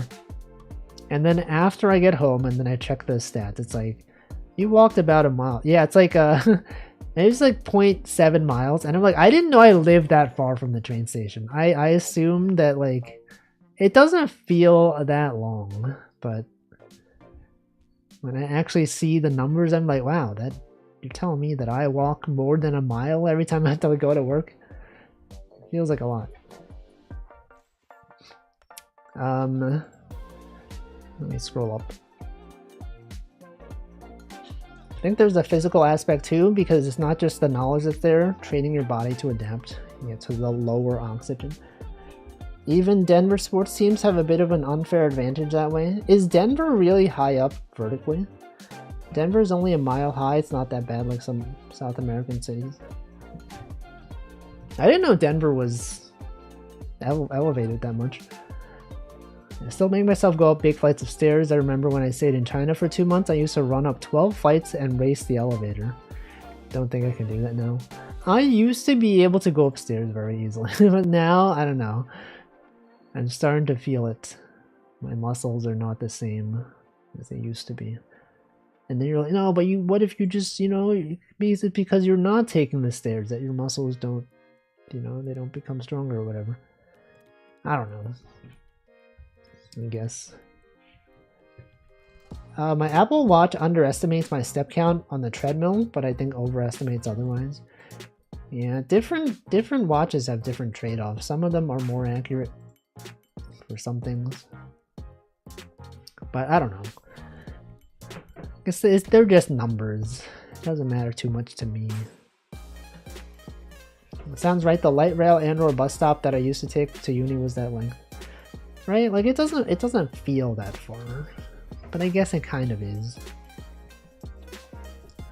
When I had my phone do the step count before the watch, I was in NYC, I got crazy steps. It's like, it's hard for them to estimate. They just have to like assume based on distance or whatever. Rolfie gym arc? Nah.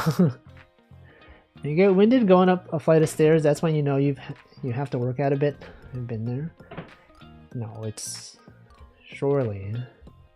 It was from me not going outside for like a long time. It was because of COVID. Remember when COVID was a thing? And then we spent all our times indoors and then lived a very sedentary lifestyle. And then I didn't have to go outside until I like went until work forced me to go back to the office. Remember when I was complaining about that? I was like, man, they're making us go to the office 2 times a week. Now I'm like, it's good for me because I get to go outside. I get to like walk around. It's objectively, I mean, I would like the option to not go in, but like it is nice to, you know, to do it. I don't know. I went up the whole Vatican in Rome via stairs. It was never so clear to me how out of shape I was dying. This life that you don't even realize until you have to do it. There was like one time when like the escalator at the train station that I have near my workplace stopped working. And it was a very long walk up the stairs. It was not just like a typical like, you know, 1 to 2 flights. It was huge. That's why they need the escalator. And then like I walked up, I was like dying. It's like I can't do this. I almost gave up. It definitely starts to feel harder as you get older. I'm probably at the fittest I've been in my life. It's still harder to make myself do exercise than I was in my mid-20s. Yeah. It's only gonna get worse. It's life. I might get a walking pad, which seems to be a mini treadmill that can slide under desks. A walking pad? How does that work? Tell me you can walk under your desk. Oh no, it could slide under desk. Okay, I assume you meant like the kind where you could sit down and still get like a walking workout. But that's a different thing. Remember the Wolfie shut-in arc? It was literally last year. Literally before like April of last year. I want this as well, just the standing desk is mandatory for that. I don't have that. Oh yeah, also being at work means I get to use a standing desk, which is really nice. I do enjoy standing from time to time. It's nice to just, you know, just stand up. Desk treadmill pads are really neat. Me when I went to buy a house so I can fit a bunch of exercise equipment in it. That's what you gotta do, because like what else are you gonna put in your house? Decorations, anime figures, a TV, I don't know. What do people put in their homes? Computer, a screen, a keyboard. Now there's a bunny in the hat. Arcade cabinets, that's fancy. Let's see, I'm doing exercise these days because I'm tired of being the weight I'm at. I'm also like decently tracking calories. It is nice though. I mean, when I used to do Ring Fit Adventure, it was kind of nice to do it every day. And also you get to fall asleep easier because like you're tired at night and then, you know, you don't spend all your time just laying awake because then your body's like, well, we're sleepy. You gotta sleep. I think that's nice. Yo, 420 pins on this black cat. Let's do which one? Pyromancy. Let's do pyromancy. Miku boxing. That is an option. I don't think I would stream it, but maybe I should. Maybe I should get Miku boxing. It's well worth getting a standing desk for home too if you have space. Getting a standing dining table. Do you all eat like in the dining room? I feel like whenever I eat food, it's just like at my desk. Like next to my computer so I can watch stuff. I feel like a lot of people just eat in their room as well, like I do. Now, it's dinner time. Time to put on my favorite stream, Northern Line. Sorry, not dinner, lunch. It's lunchtime. Time to put on the Northern Line stream and just eat food and listen to him yap about stuff. Most of the time you eat in the dining room. CRTs, yeah, you mentioned that. You would have a gaming table, like a tabletop games thing. And once in multiple layers, you can leave half-finished game. I did see ProZD did a review of one of those. You could like open up the top of it, and then you could like put the games in there. And then when you're done with the games, you can simply put the top back on, and then you can put the bowls and plates on it. That's a thing. Let's see, I'm not going to eat at the dining table, of course. I'm going to do jigsaw. I said digsaws.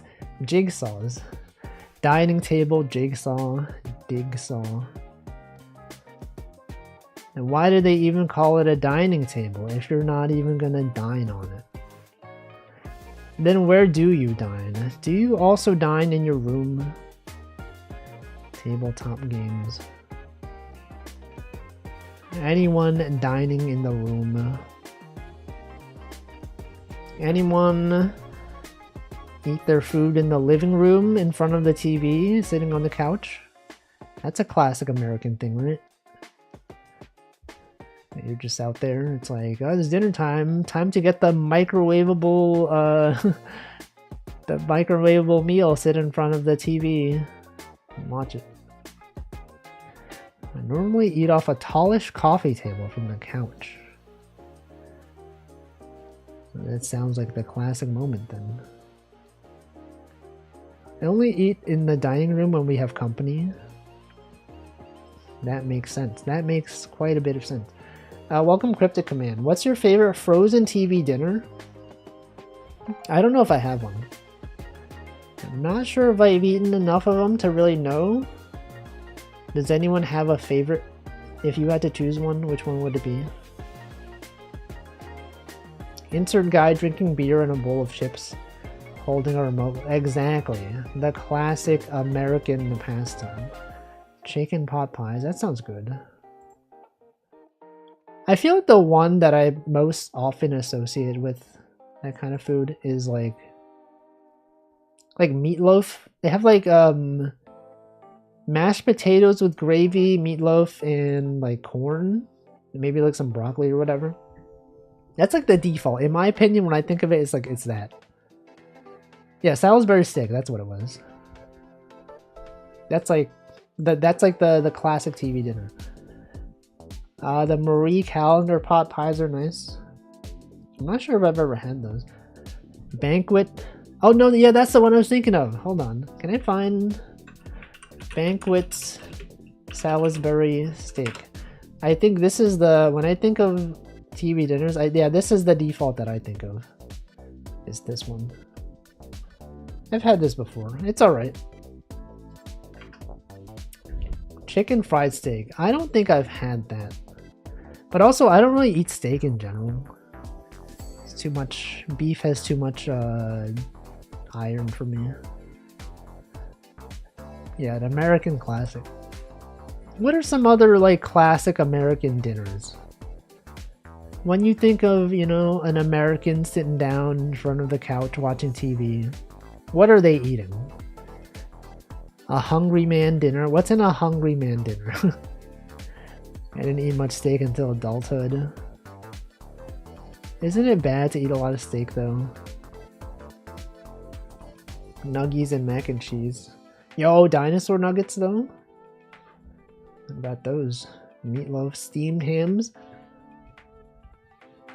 I often get the Indian food TV dinners from Trader Joe's, pretty good.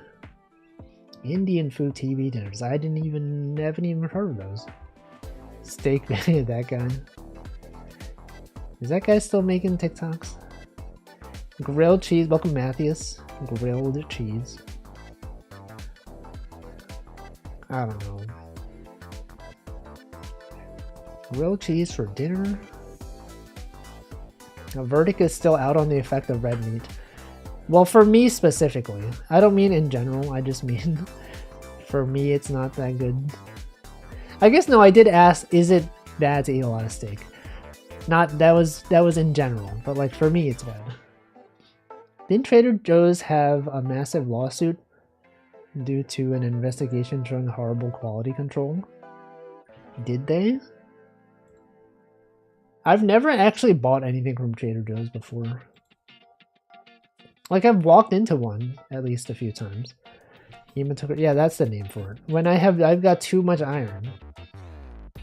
Too much iron. Put that on the Wolfie wiki. Put all my all my health defects on the Wolfie Wikipedia article, so that people know when they tune into this stream. They're like, I wonder what's wrong with this streamer. I wonder if there is a website. Like, here's everything that's wrong with every streamer. This person has mentioned that they have anemia. This person, they've mentioned that they, I don't know, they take this medicine, etc. And then as soon as you find a new streamer, you're like, all right, new person, what's their problem? Oh, okay, they do this stuff. Interesting. Noted. Iron Man. Man with iron. It's the man with the iron. Anyway, that's life. That is how life is. Sometimes things happen. And then you deal with it. All VTubers have tummy horror. Not me. That does not happen to me. Alright, how do I stop this? This... Go around here. I feel like the most common thing that's wrong with most VTubers, I would assume, is lack of vitamin D, right? 'Cause, you know, a lot of people, when they don't go outside, they don't get the sunlight which gives you vitamin D. And so everyone is deficient. Especially during the years of COVID, when people were not going outside, everyone was deficient. Vitamin D has got them. You're a fake VTuber? I'd best get on Twitter. I'm not even real. VTubers in general are not even real. If any VTuber has led you to believe that they're real, you have been mistaken. They have tricked you. And you should never forgive them. Except me. You should forgive me. Because I'm fine. Everyone else, though, they're just lying to you. I don't know where I'm going with this. I'm talking about TV dinners. What about Lunchables? That's not a dinner. What about Hot Pockets? Has anyone had Hot Pockets in like the last 10 years?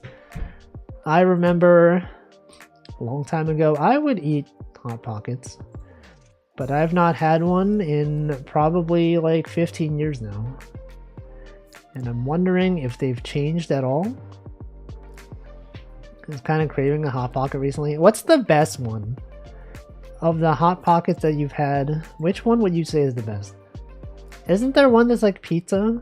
It's got like tomato sauce, pepperoni, and cheese. There's also like ham and cheese. That's another one. The pizza one. I do enjoy the pizza one. Totino's pizza roll. Those are also good. I feel like I haven't had a pizza roll probably since like, I don't know, in like the last 20 years. Maybe. Had almost no Hot Pockets before college. Then had hella Hot Pockets. And now again for the past 15 years I barely have them. Yeah, just like... I don't even see them for sale at the grocery store that I go to. I would need to go to like a big grocery store for that. And like if I'm there, then why would I get a Hot Pocket, right? There's like other options that are better. You know what would be good though? Do they have Hot Pockets but like they put curry in them? It's like a curry pan from Japan. It's like you have like a little bread thing and then there's like curry in it. I think that'd be nice. They could do that with Hot Pockets. Some like chicken tikka masala Hot Pocket. Wait, is that a thing? Curry Hot Pocket. Surely they've thought about this. No? They have not thought about this? Really? They should do it. Why have they not done this? Honestly, that's surprising me.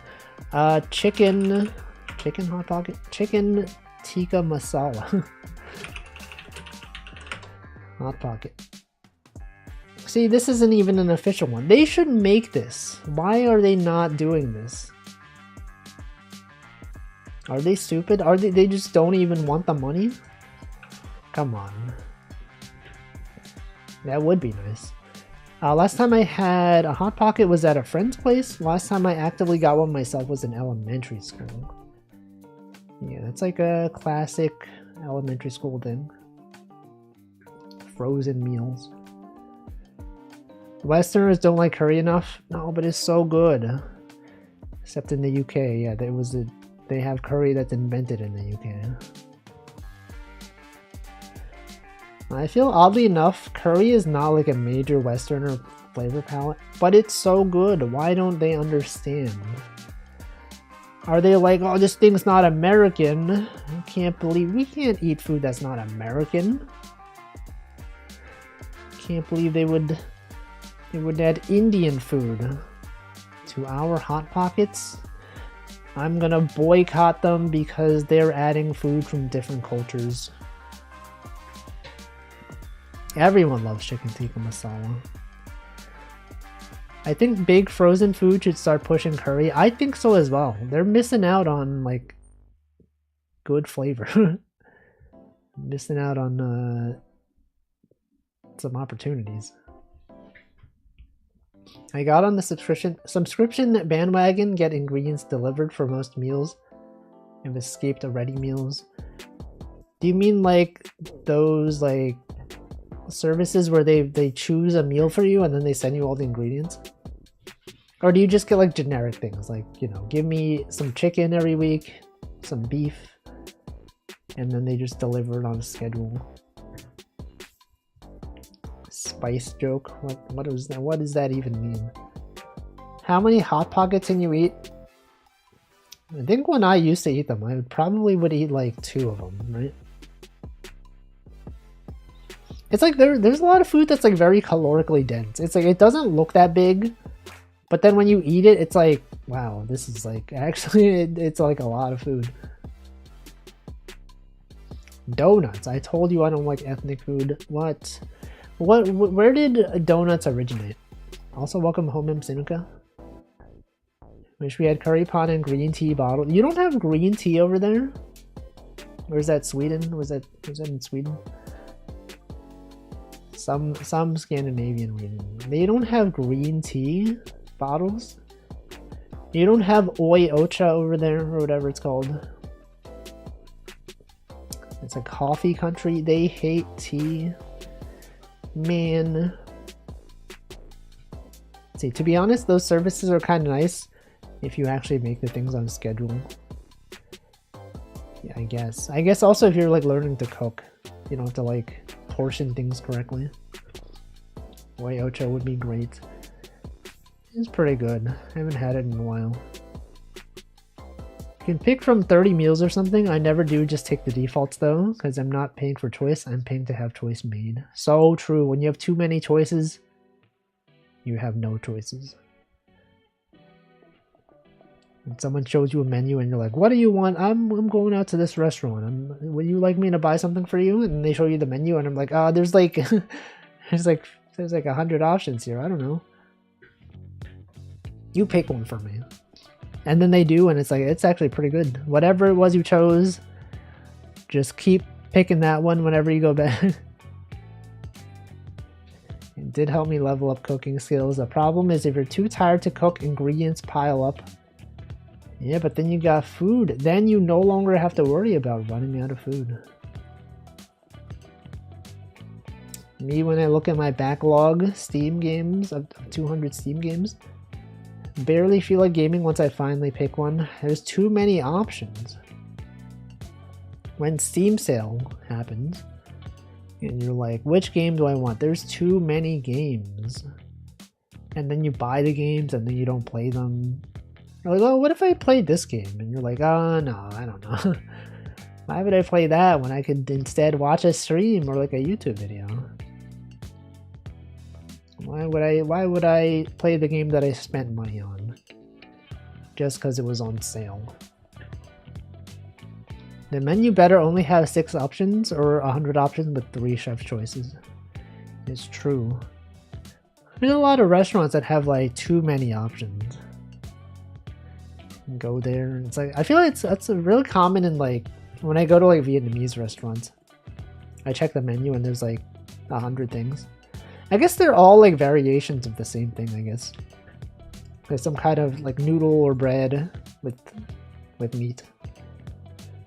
Sometimes a kind of soup. Anyway, I'm gonna hydrate. It is 7 p.m.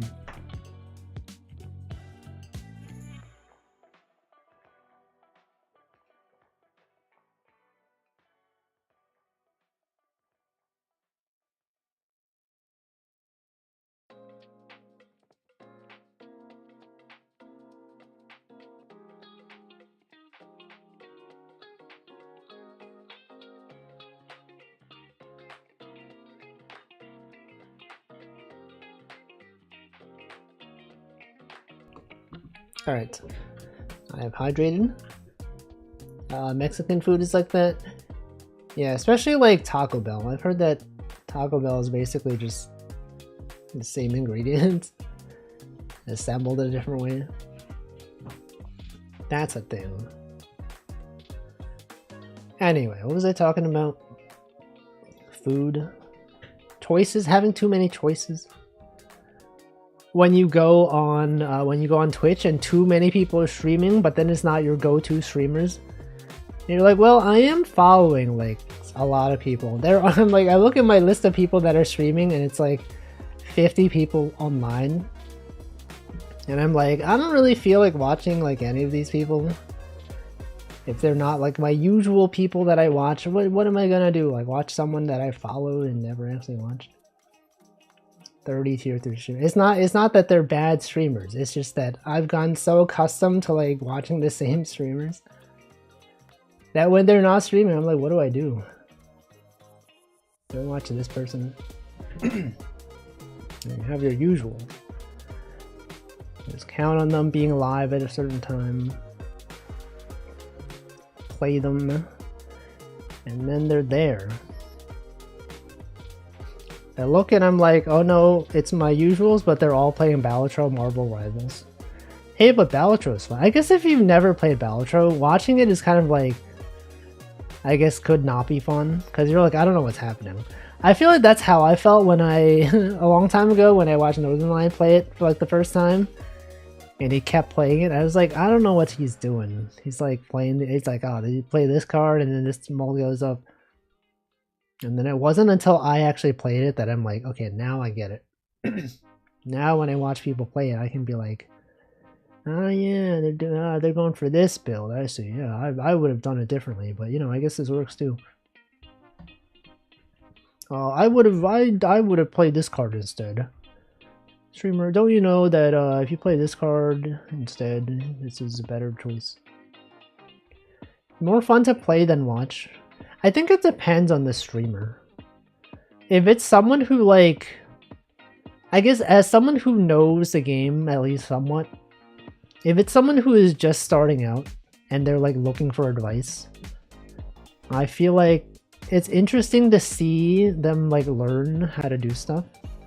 They're like, they don't know by interest, and then someone in chat is like, oh, by the way, if you save up to $25, you can get interest. And then they're like, oh, I didn't know that, and then they start doing it. Or like when someone has not won a single run yet, and then they're like, oh, will I win this time? And then they finally win, and it's like, oh, they did it. They've done it. I was watching Soli_channel win her first run. I was there, backseating as well. Everyone in chat was united to get her to win. And she did win, and it was very cool.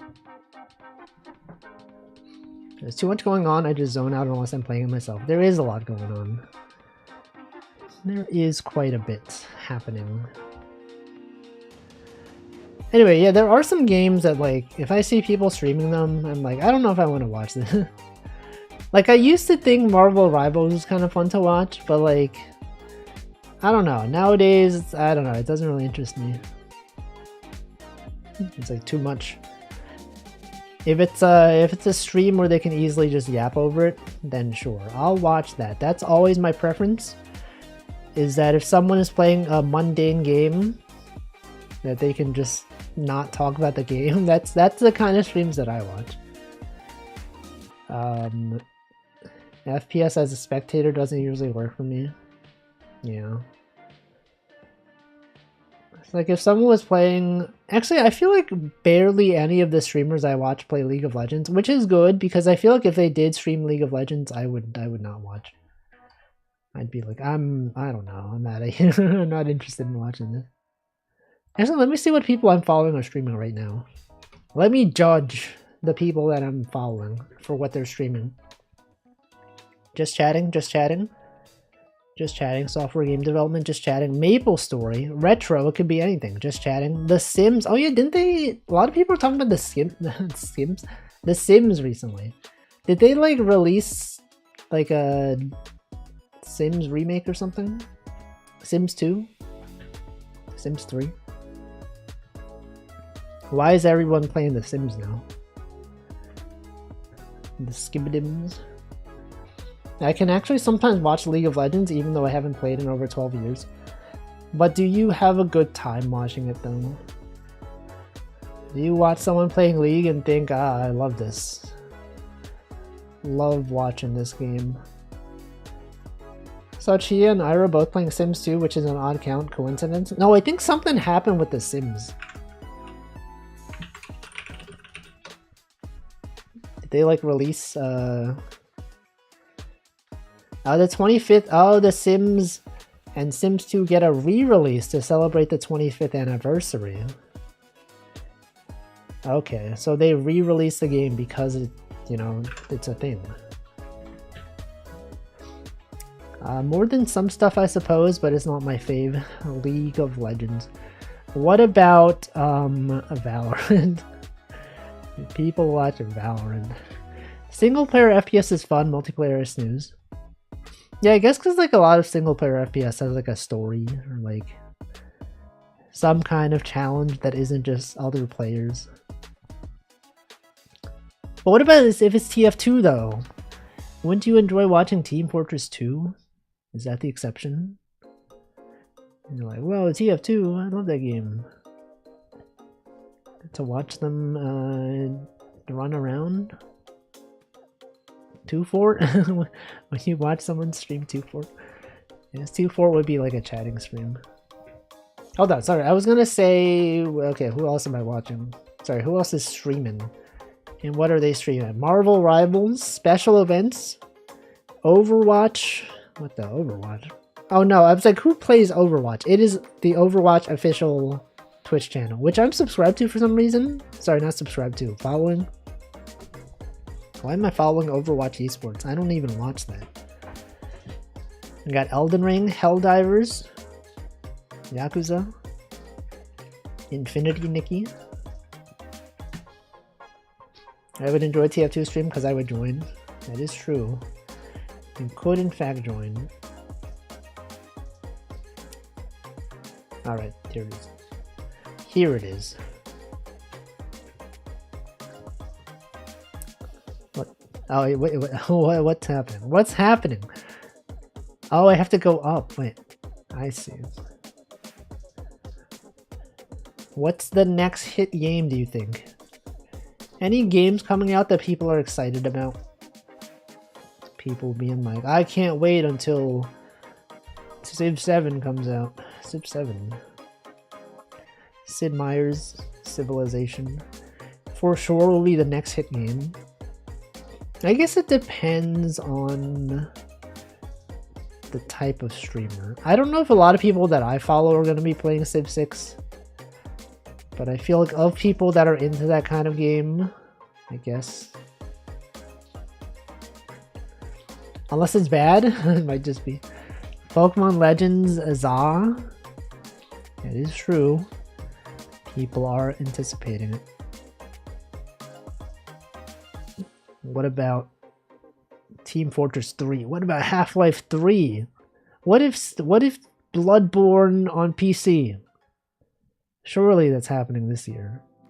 Oh, Silksong. That's gonna Silksong. You know, if they ever announce anything about Silksong, that's gonna be like the next hit game.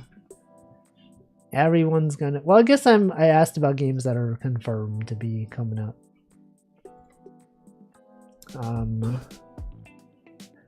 I don't know. All those games are for grandpas. What about Chess 2? Everyone loves chess. What about the sequel? Chess 2. Chess 2, chess on that thing. Chess 2 is paid to win. They have, yeah, they have gacha. Gacha system. Chess 3. They would never. Chess. Oh, what if chess, but it was like 3D? So that your pieces could move vertically as well. You would have an 8x8x8 cube, and then like you move the pieces. Chess 2, so true. Multi-dimensional. Yeah, they made a 5-dimensional one, but like, why did they not just make a 3-dimensional one? Then what? There is 3D chess. Then why have I never heard about it? Why does no one talk about it? Probably because it sucks. But like, what if it was good? What if they made it but good?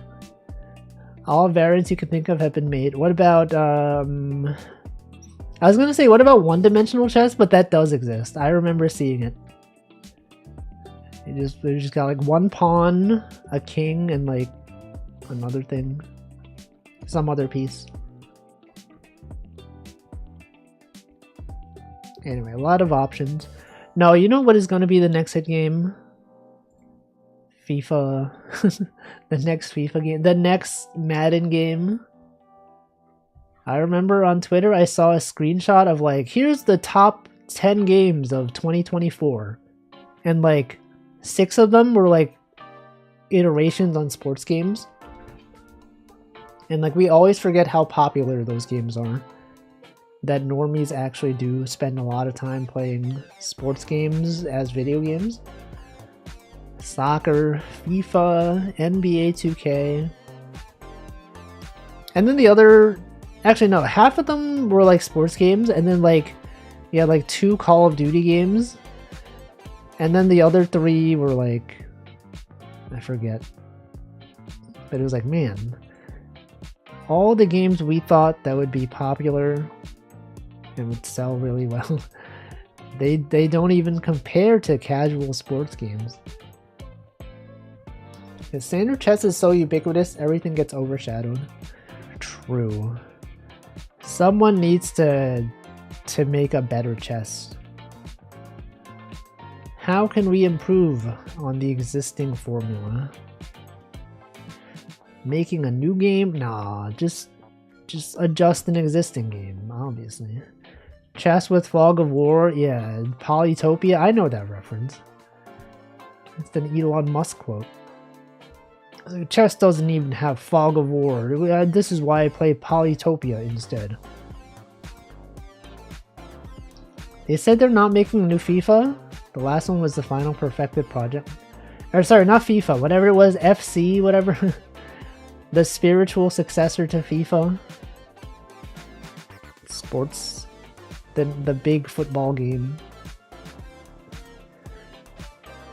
Imagine sporting. Imagine playing a sports game on a console. What about the Switch 2? Remember when they announced the Switch 2? I remember.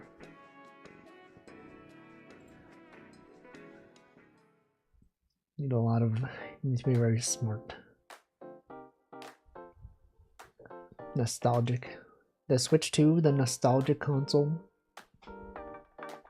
The Pico 8. Nostalgic console from everyone's childhood. I remember when I was a kid and I played the Pico 8 game. Yo, fire? Yo, this art is fire though, bro. He was cooking with this one. Bam. Yes, that's what the kids are saying nowadays. He was cooking with this one, fam. On fleek. For real, for real. Alright, let's do aquatic. Ooh, fishing. Wait a second. Fishing. You're telling me we can be fishing? I can't. He said the words. Me when streamer. I don't even remember what I said. Oh, on fleek, God, for real, or whatever. It's the next hit slang. What are people saying? Kids these days just making memes. What is the next meme? What is the biggest meme of 2025 so far? Has there been one? Do you think there's a meme that has existed, been created this year, that's gonna last for the next several years? We have to know. You gotta invest early. Get in on that meme train. Gunicide guy. I don't really understand what I mean, I did see Northern Lion talk about him. But like I feel like I don't see people talking about that. Like, is that even like a meme? Or is that just a thing that happened? Because I haven't seen it.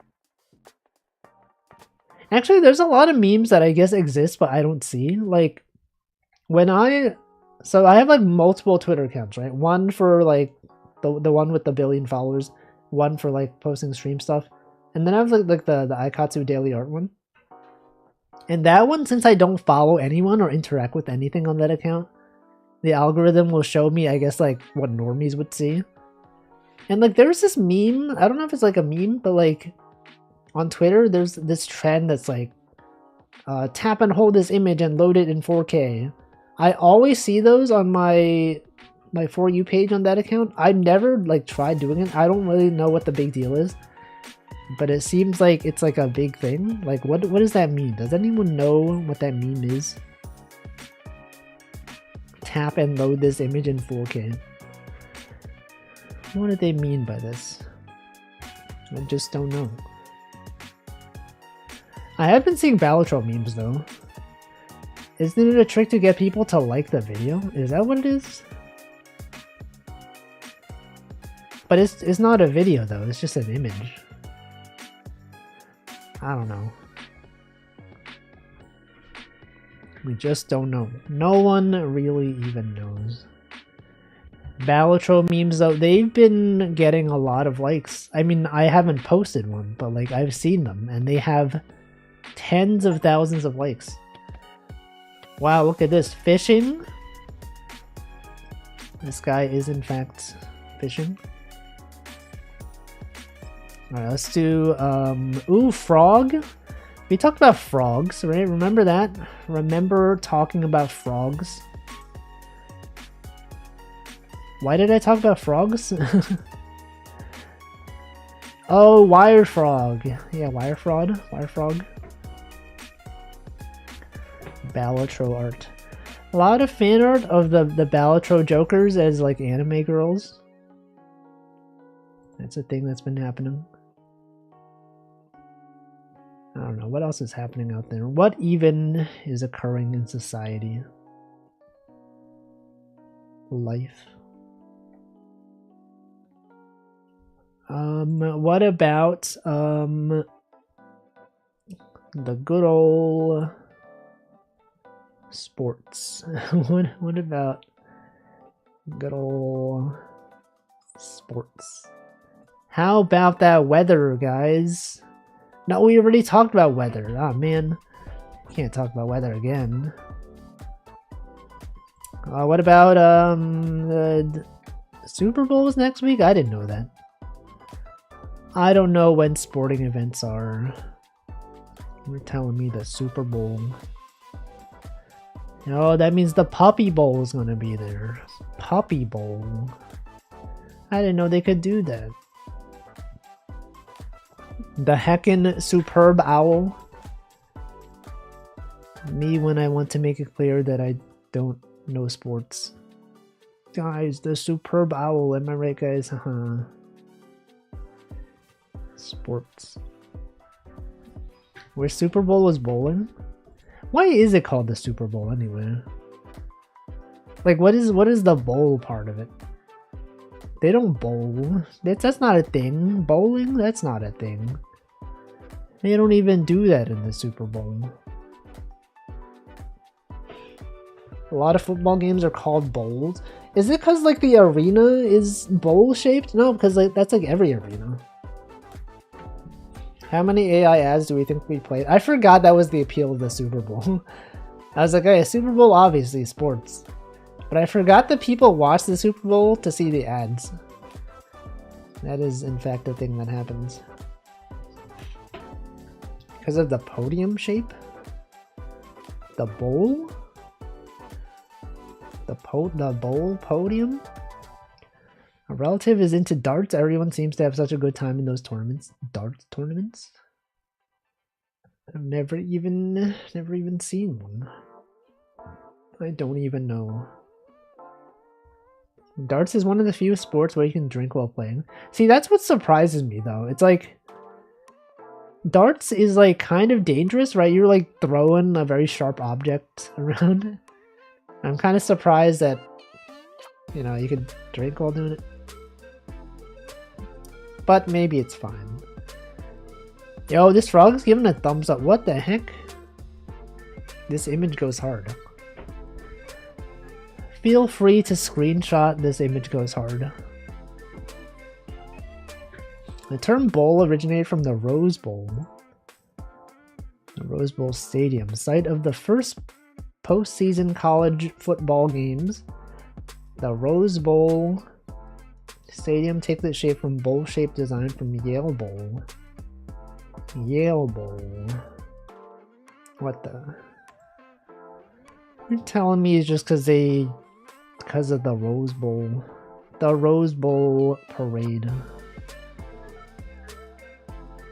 Rose Bowl? I didn't know they could do that. Me implying that they're bowling. Dog Bowl. I didn't know they could do that. Dart athletes are not very drunk and have an entire wall cleared. Very hard to injure someone. Wouldn't trust the audience with sharp objects though. Yo, you remember that Onion video? That archers have to spend all their energy to not fire an arrow into the crowd? That's a classic video. It's like the average archer, if untrained, will likely just turn around and shoot their arrow directly into a group of people. And you could tell these are professionals because they do not do that. Most of the time. What if that was also a thing with darts players? The darts player just, you know, is trained to not turn around and throw the dart into the audience. Hunts them down like prey. So true. Sometimes I see that video referenced in other like YouTube comments, and then all the responses are like, yo, I understood that reference. Amazing reference to the Onion. Gold medaling and restraint. Exactly. That's what athletes have to deal with. The audience. Anyway. Good times. Oh, this frog is not doing a thumbs up. This frog is holding, I guess it is doing a thumbs up, but it's also holding a flower. And I think that's cool. I appreciate the art they've made in this game. Really nice to see the end result. Anyway, what's a thing? What's happening out there? I've already said this. I've already asked what's happening out there. This is what happens at the end of my streams. If this was a Picross stream, I would simply just be saying numbers right now. I'd be like, oh, we got the 3 has to go here. Obviously. Okay, it goes down here. And then that tells you that the 1 could not be there. We haven't even had a 1-1 in several weeks. He's not even 1-1 legitimately. Could not even believe him. Many bombings? What? What's happening in Sweden? Is that something that happens? I guess. I have not heard about it until now, but I guess that's a thing that's happening. Welcome Stove God. Seems very calming. It is a very chill game. It is nice to watch and play. I would recommend it. This game is free, by the way. It has a billion DLC that is not free, but the base game, which has many levels, is in fact free. Gang violence stuff.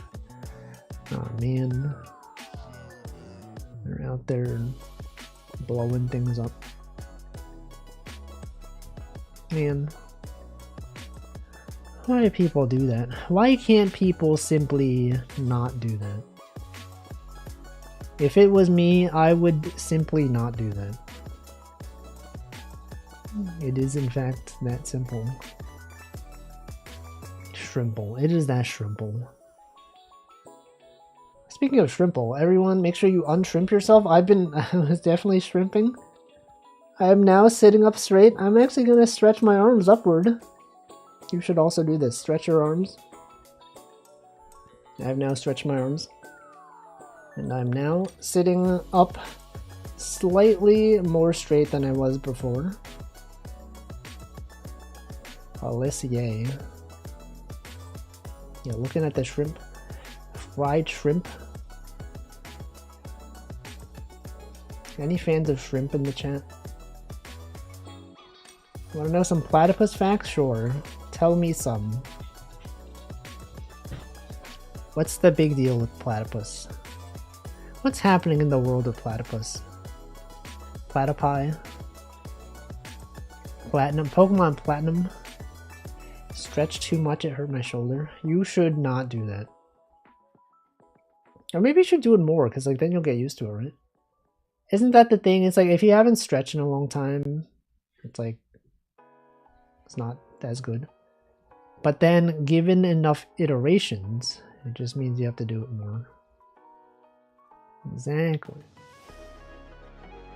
That's the meta. Used to do Taiso exercise every day. I should get back to that. I should probably do more stretching, honestly. As someone who lives a very sedentary lifestyle, just sitting in front of the computer, I should probably stretch. Should probably go like exercise as well. What is stopping me? I don't know. I just don't know. Just don't know. Streams. The streams are stopping. I need to code a Pico 8 ECS engine. I can't be exercising. I'm exercising my brain. Isn't that enough? Doesn't it burn calories when you think about things a lot? Is that a thing?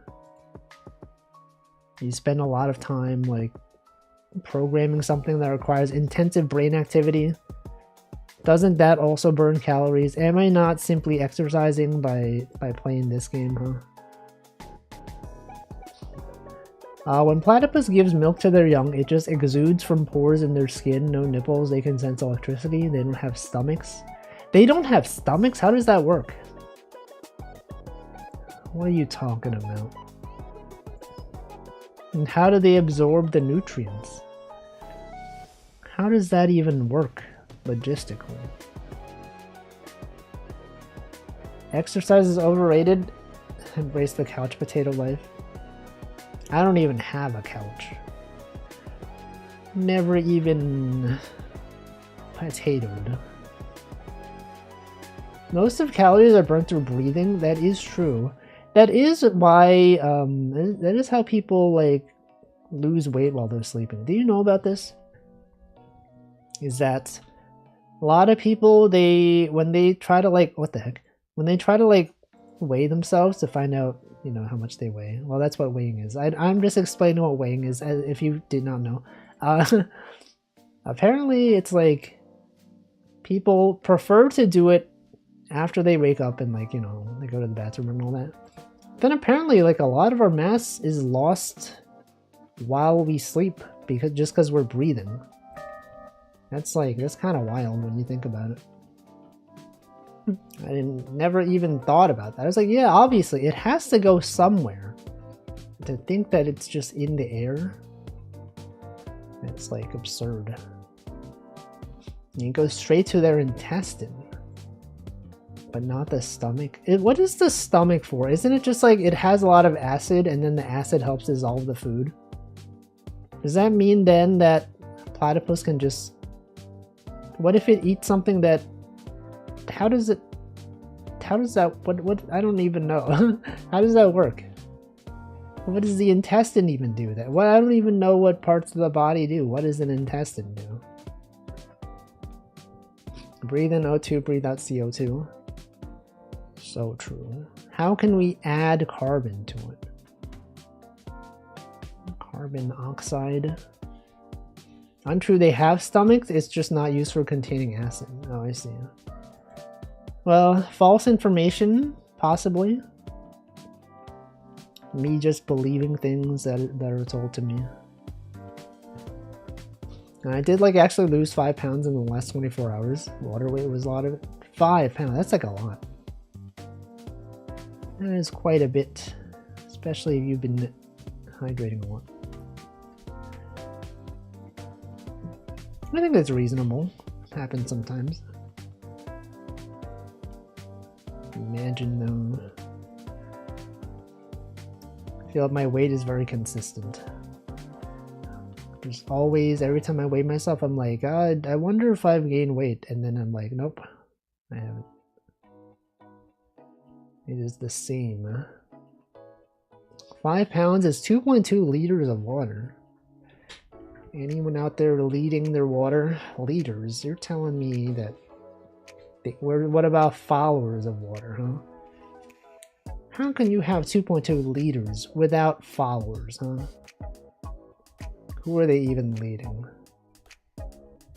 And this is where you laugh. You're like, streamer, that's not what a leader is. You read the word wrong intentionally for comedic purposes. That is why we watch the streamer, because it is funny.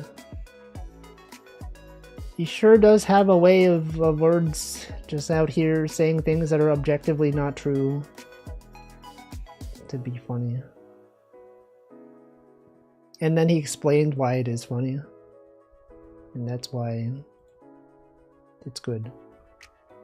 Because if he did not explain it, I would not have understood the comedic intent. Do you think it would be funnier if more comedians explained their joke? I feel like some people feel like comedy is ruined when you explain the joke. But I feel like sometimes it's funnier when you do explain the joke. Because like, for some people, the reason it's so funny is obvious. But then if you were to explain it as if like, you know, you were talking to an audience that has no idea what the joke is.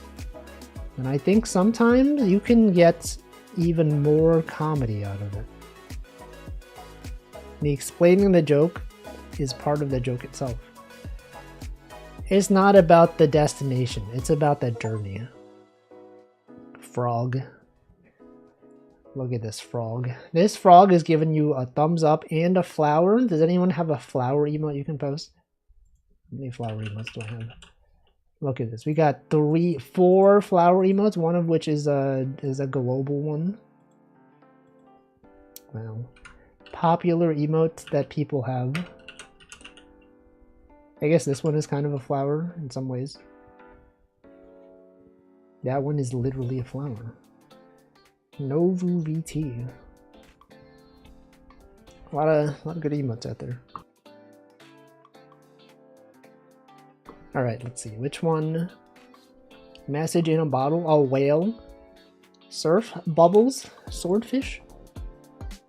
Flags. Magic. Advent 2. Urban. What is urban? City line? Let's do public transport.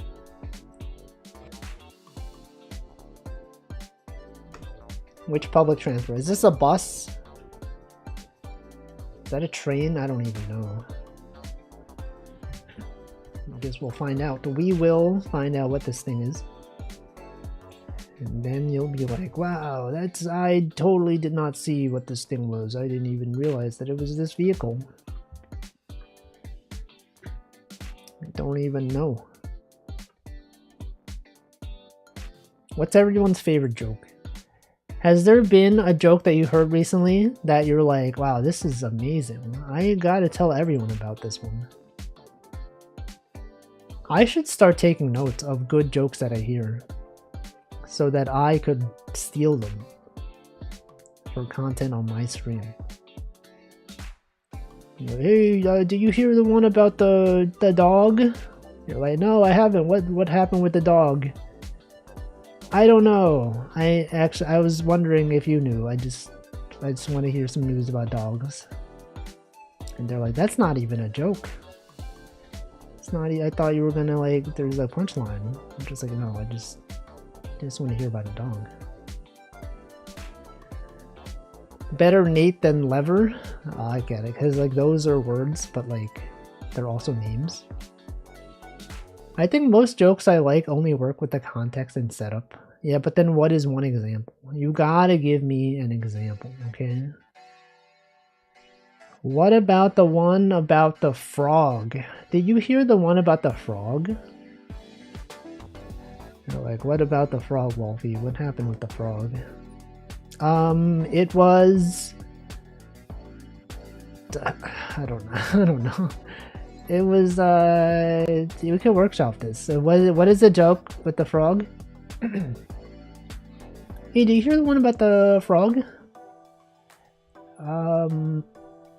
It was... Frog. It was a frog. Oh, man. That frog, they don't even understand. They don't even understand when they sit on the modem that you have to reset the frog.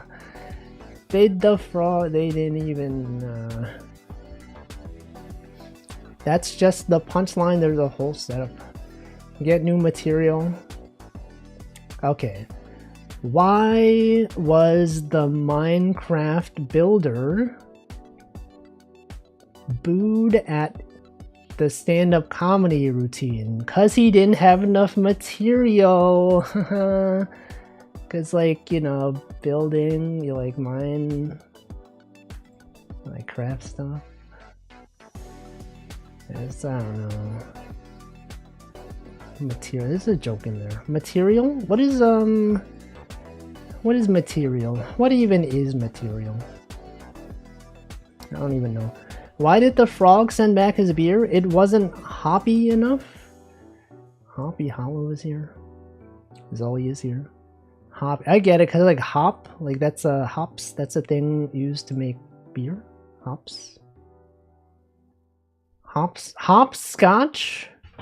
Scotch is another alcoholic beverage and also hops. But like scotch is not made from hops. I don't know. We live in a society where the chance of the lesser of two weeble setup will almost never happen. Is it though? Horse walks into the bar. Why the long face? Man. What's the deal with horses? What did the horse say to the other horse? Nay. It's not even a joke. That's just what they say. What, guys, what did the human say to the other human? Hello. Because that's a thing that humans say. And the human, this would go hard in an alien comedy club. If you're like, oh guys, what did the human say? Hello. And then the other aliens are like, they do say that. Oh my god, they do say that. Humans be like, hello. Crazy. They do say that. -2. Alright, let's make some jokes. What did the human say to the other? Humanism? That I don't even understand. Why would they say that? I guess they would say that because that is a word that exists that humans say sometimes. What did the guy say? What did the guy say to the other guy? I don't know. Just don't know. String walks into a bar. We don't serve strings here. Walks out, you're afraid not. I've heard that one.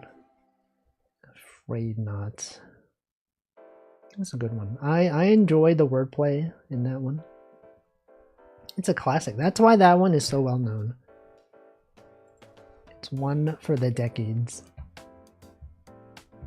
String. Okay, what about what if we make this about programming? String, like programming string. It's like a text string. What if the string walks into the bar? And then what? I don't know. Alfie, that's not even funny. Alfie, that wasn't even an attempt at a joke. It doesn't even make sense. There was no joke.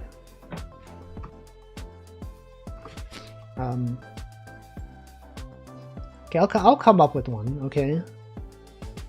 String related joke. String.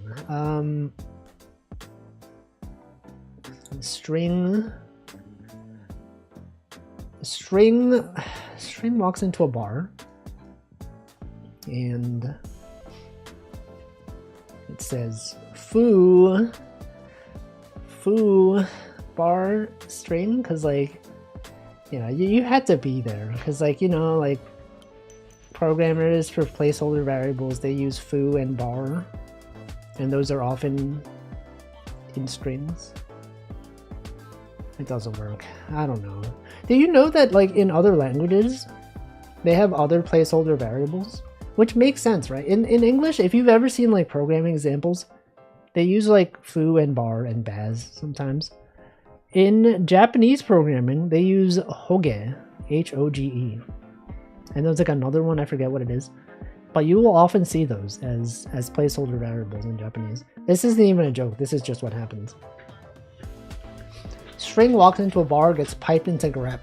Classic. They do be grepping strings.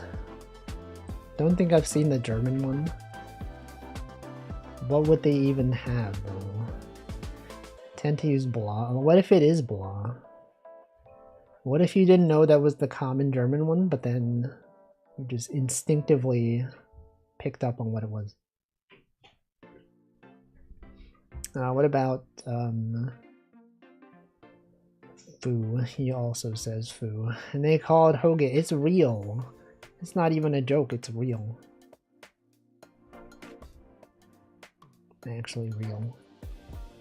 Alright, a string walks into the bar and it keeps going because it wasn't null terminated. That doesn't make sense. And then he walks into uninitialized memory because there was no 0 byte anywhere and they just read arbitrary memory and caused a segmentation fault. Hold on, segmentation fault. Could that be a joke? Fault. What is a fault?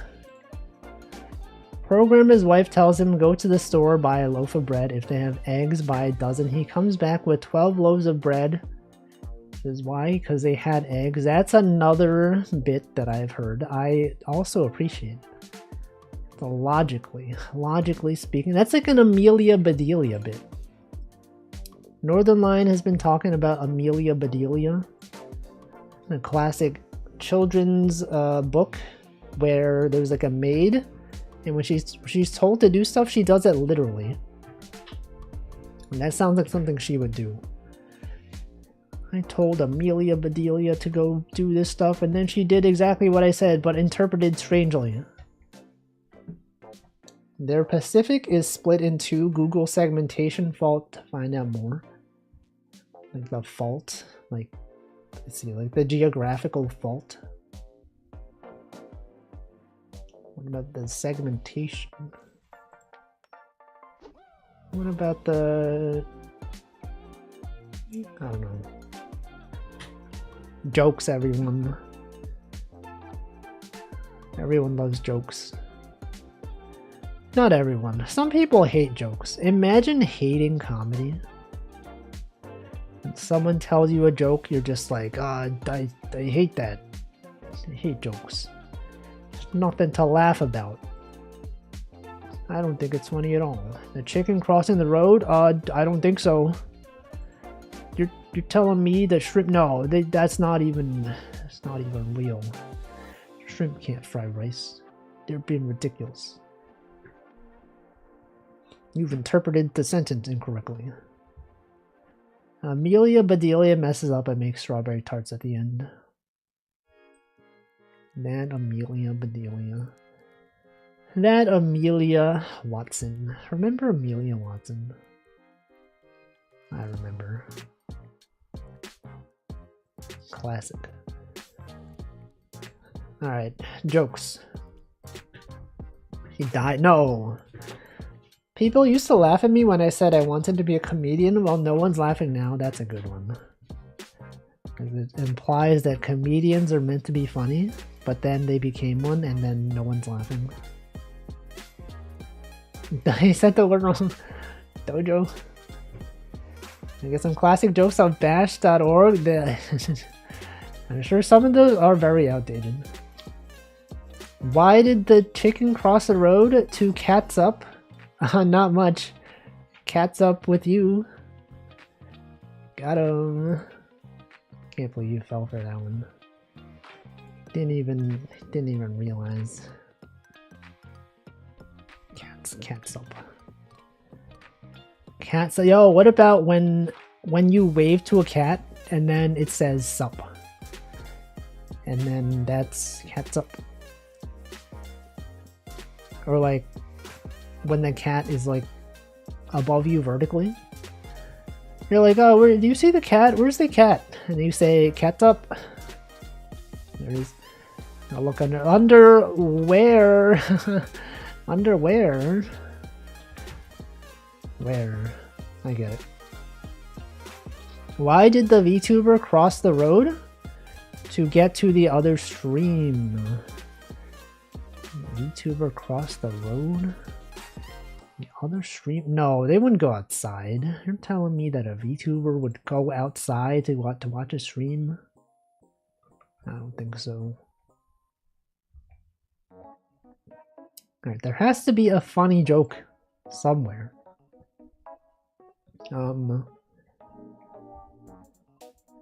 Did you hear the one about the I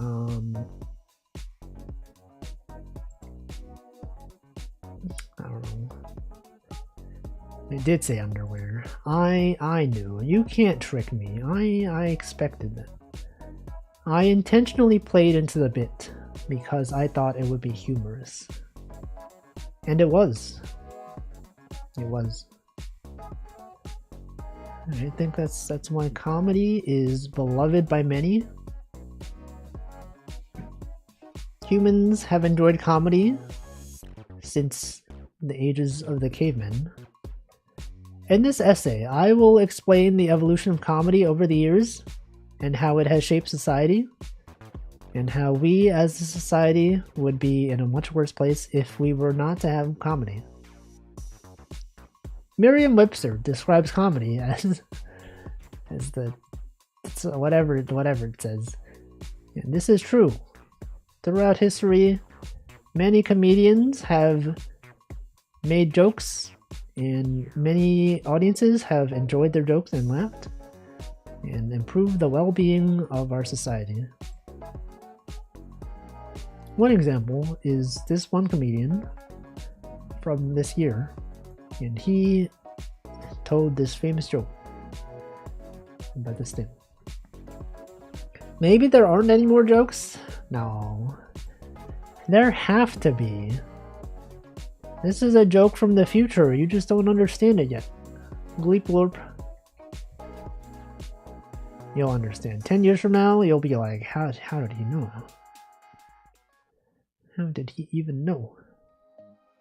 Galorp. I still can't believe they turned that into a 17 week global emote. They're out there imposing their emote decisions on the entirety of Twitch. What if people don't like Glorp, huh? What if they hate Glorp? What if they have a traumatic experience with green aliens that are specifically cats? You think comedy might be different on other planets? Like, to them, a joke is imagine your enemies crushed before you, their lamentation and screaming, and people can't stop laughing. I mean, you know, that would still be comedy even on our planet for some people. I think, what is that emote? Monka S? Oh, Monka S is... It is in fact global. Why don't scientists trust atoms? Because they make up everything. No, they make everything... That doesn't... They make up everything. That's not even grammatically correct. They make everything up. That would be proper. They make up everything? Come on, man. Chat GPT, unbelievable. What about a deep search? What is it called? The new AI that everyone's scared of because it's Chinese. DeepSeek. Is that the name of it? I don't know. Can you ask an AI to tell you their favorite programmer joke? What would they say? You think they would make like an off by one joke somewhere? It's off by one. Could there be a joke in there? Because it was off by one. Off by like purchase off by one. Buy one get one. It's off by one. Off by Expo. Off by what is he saying? Off by... I don't know. No one even understands. Comedians are underappreciated nowadays. Oh, it's a bus. It is in fact a bus. It's a good one. Here is my DeepSeek joke. Why did Wolfus cross the road? To get to the other sprite sheet. Wolf is a sprite-based animation tool featuring characters from Toho projects, so this joke plays on the idea of sprites and animation frames. I see. It is not an animation tool necessarily, but it does know about that. Two bites meet in the street. One says, "Are you alright?" The other replies, "No, I'm data." What? What? Are you alright? The other replies, "No, I'm data." That doesn't make sense. Can you ask ChatGPT to explain that joke? Can it explain its own jokes? Two bites meet in the street. One says, "Are you alright?" Other replies, "No, I'm data." They're not alright. See, when I saw that, I assumed it would be a joke about like Indianness, you know, like little Indian, big Indian. But I don't know. Anyway, I guess that's it. We have done many wooloops today, and I think that's cool. You wanna do an easy one, EU? No, I don't feel like doing this. Oh, that's gonna be it for today. Thanks. Before you go, play your game. No, I don't think I will. Remember when we searched for The Sims? I remember. But there was a wooloop update. What's happening? Oh, it's just, it's not an update. It's, syncing my progress. What is it? What are they even syncing of? This Doom PDF is now in my list of pages. This one appears to be a playful twist on the classic "why did the chicken cross the road" joke format. However, Wolfie isn't a standard term, so I'll provide a humorous interpretation. Wolfie, we assume it's a creature or character. Sorry, character or creature might have crossed the road to get to the other side. Classic joke answer. Because they were feeling adventurous to prove they could. Pro tip, the humor in these jokes lies in the absurdity and unexpected nature of the answer. True. Why did the integer flip around? It was put on the network. Network? I sure hope it does. Am I right, guys? So true. So true, but I understand. It's about Indians. When you encode things on the network, it is big endian, which is not the same as what's on our systems. I don't know why that is. Surely there's a reason. Anyway, let's see what day it is. Ooh, fun at work day. Hot chocolate day. Welcome noodles. This Wolfie creature. Backwards day. Gorilla suit day. Data sounds similar to death. No, it doesn't. It doesn't make sense. It sounds like death, implying it's experiencing data corruption. That doesn't make any sense. Okay, a lot of days. Zebra day. Scotch tape day. Let's do earned income tax credit. Oh, wait, let's do this one. Gorilla suit raid. Gorilla suit day? Is that? Oh wait, maybe. When did I last raid RP? Is there someone else that I would rather raid? No.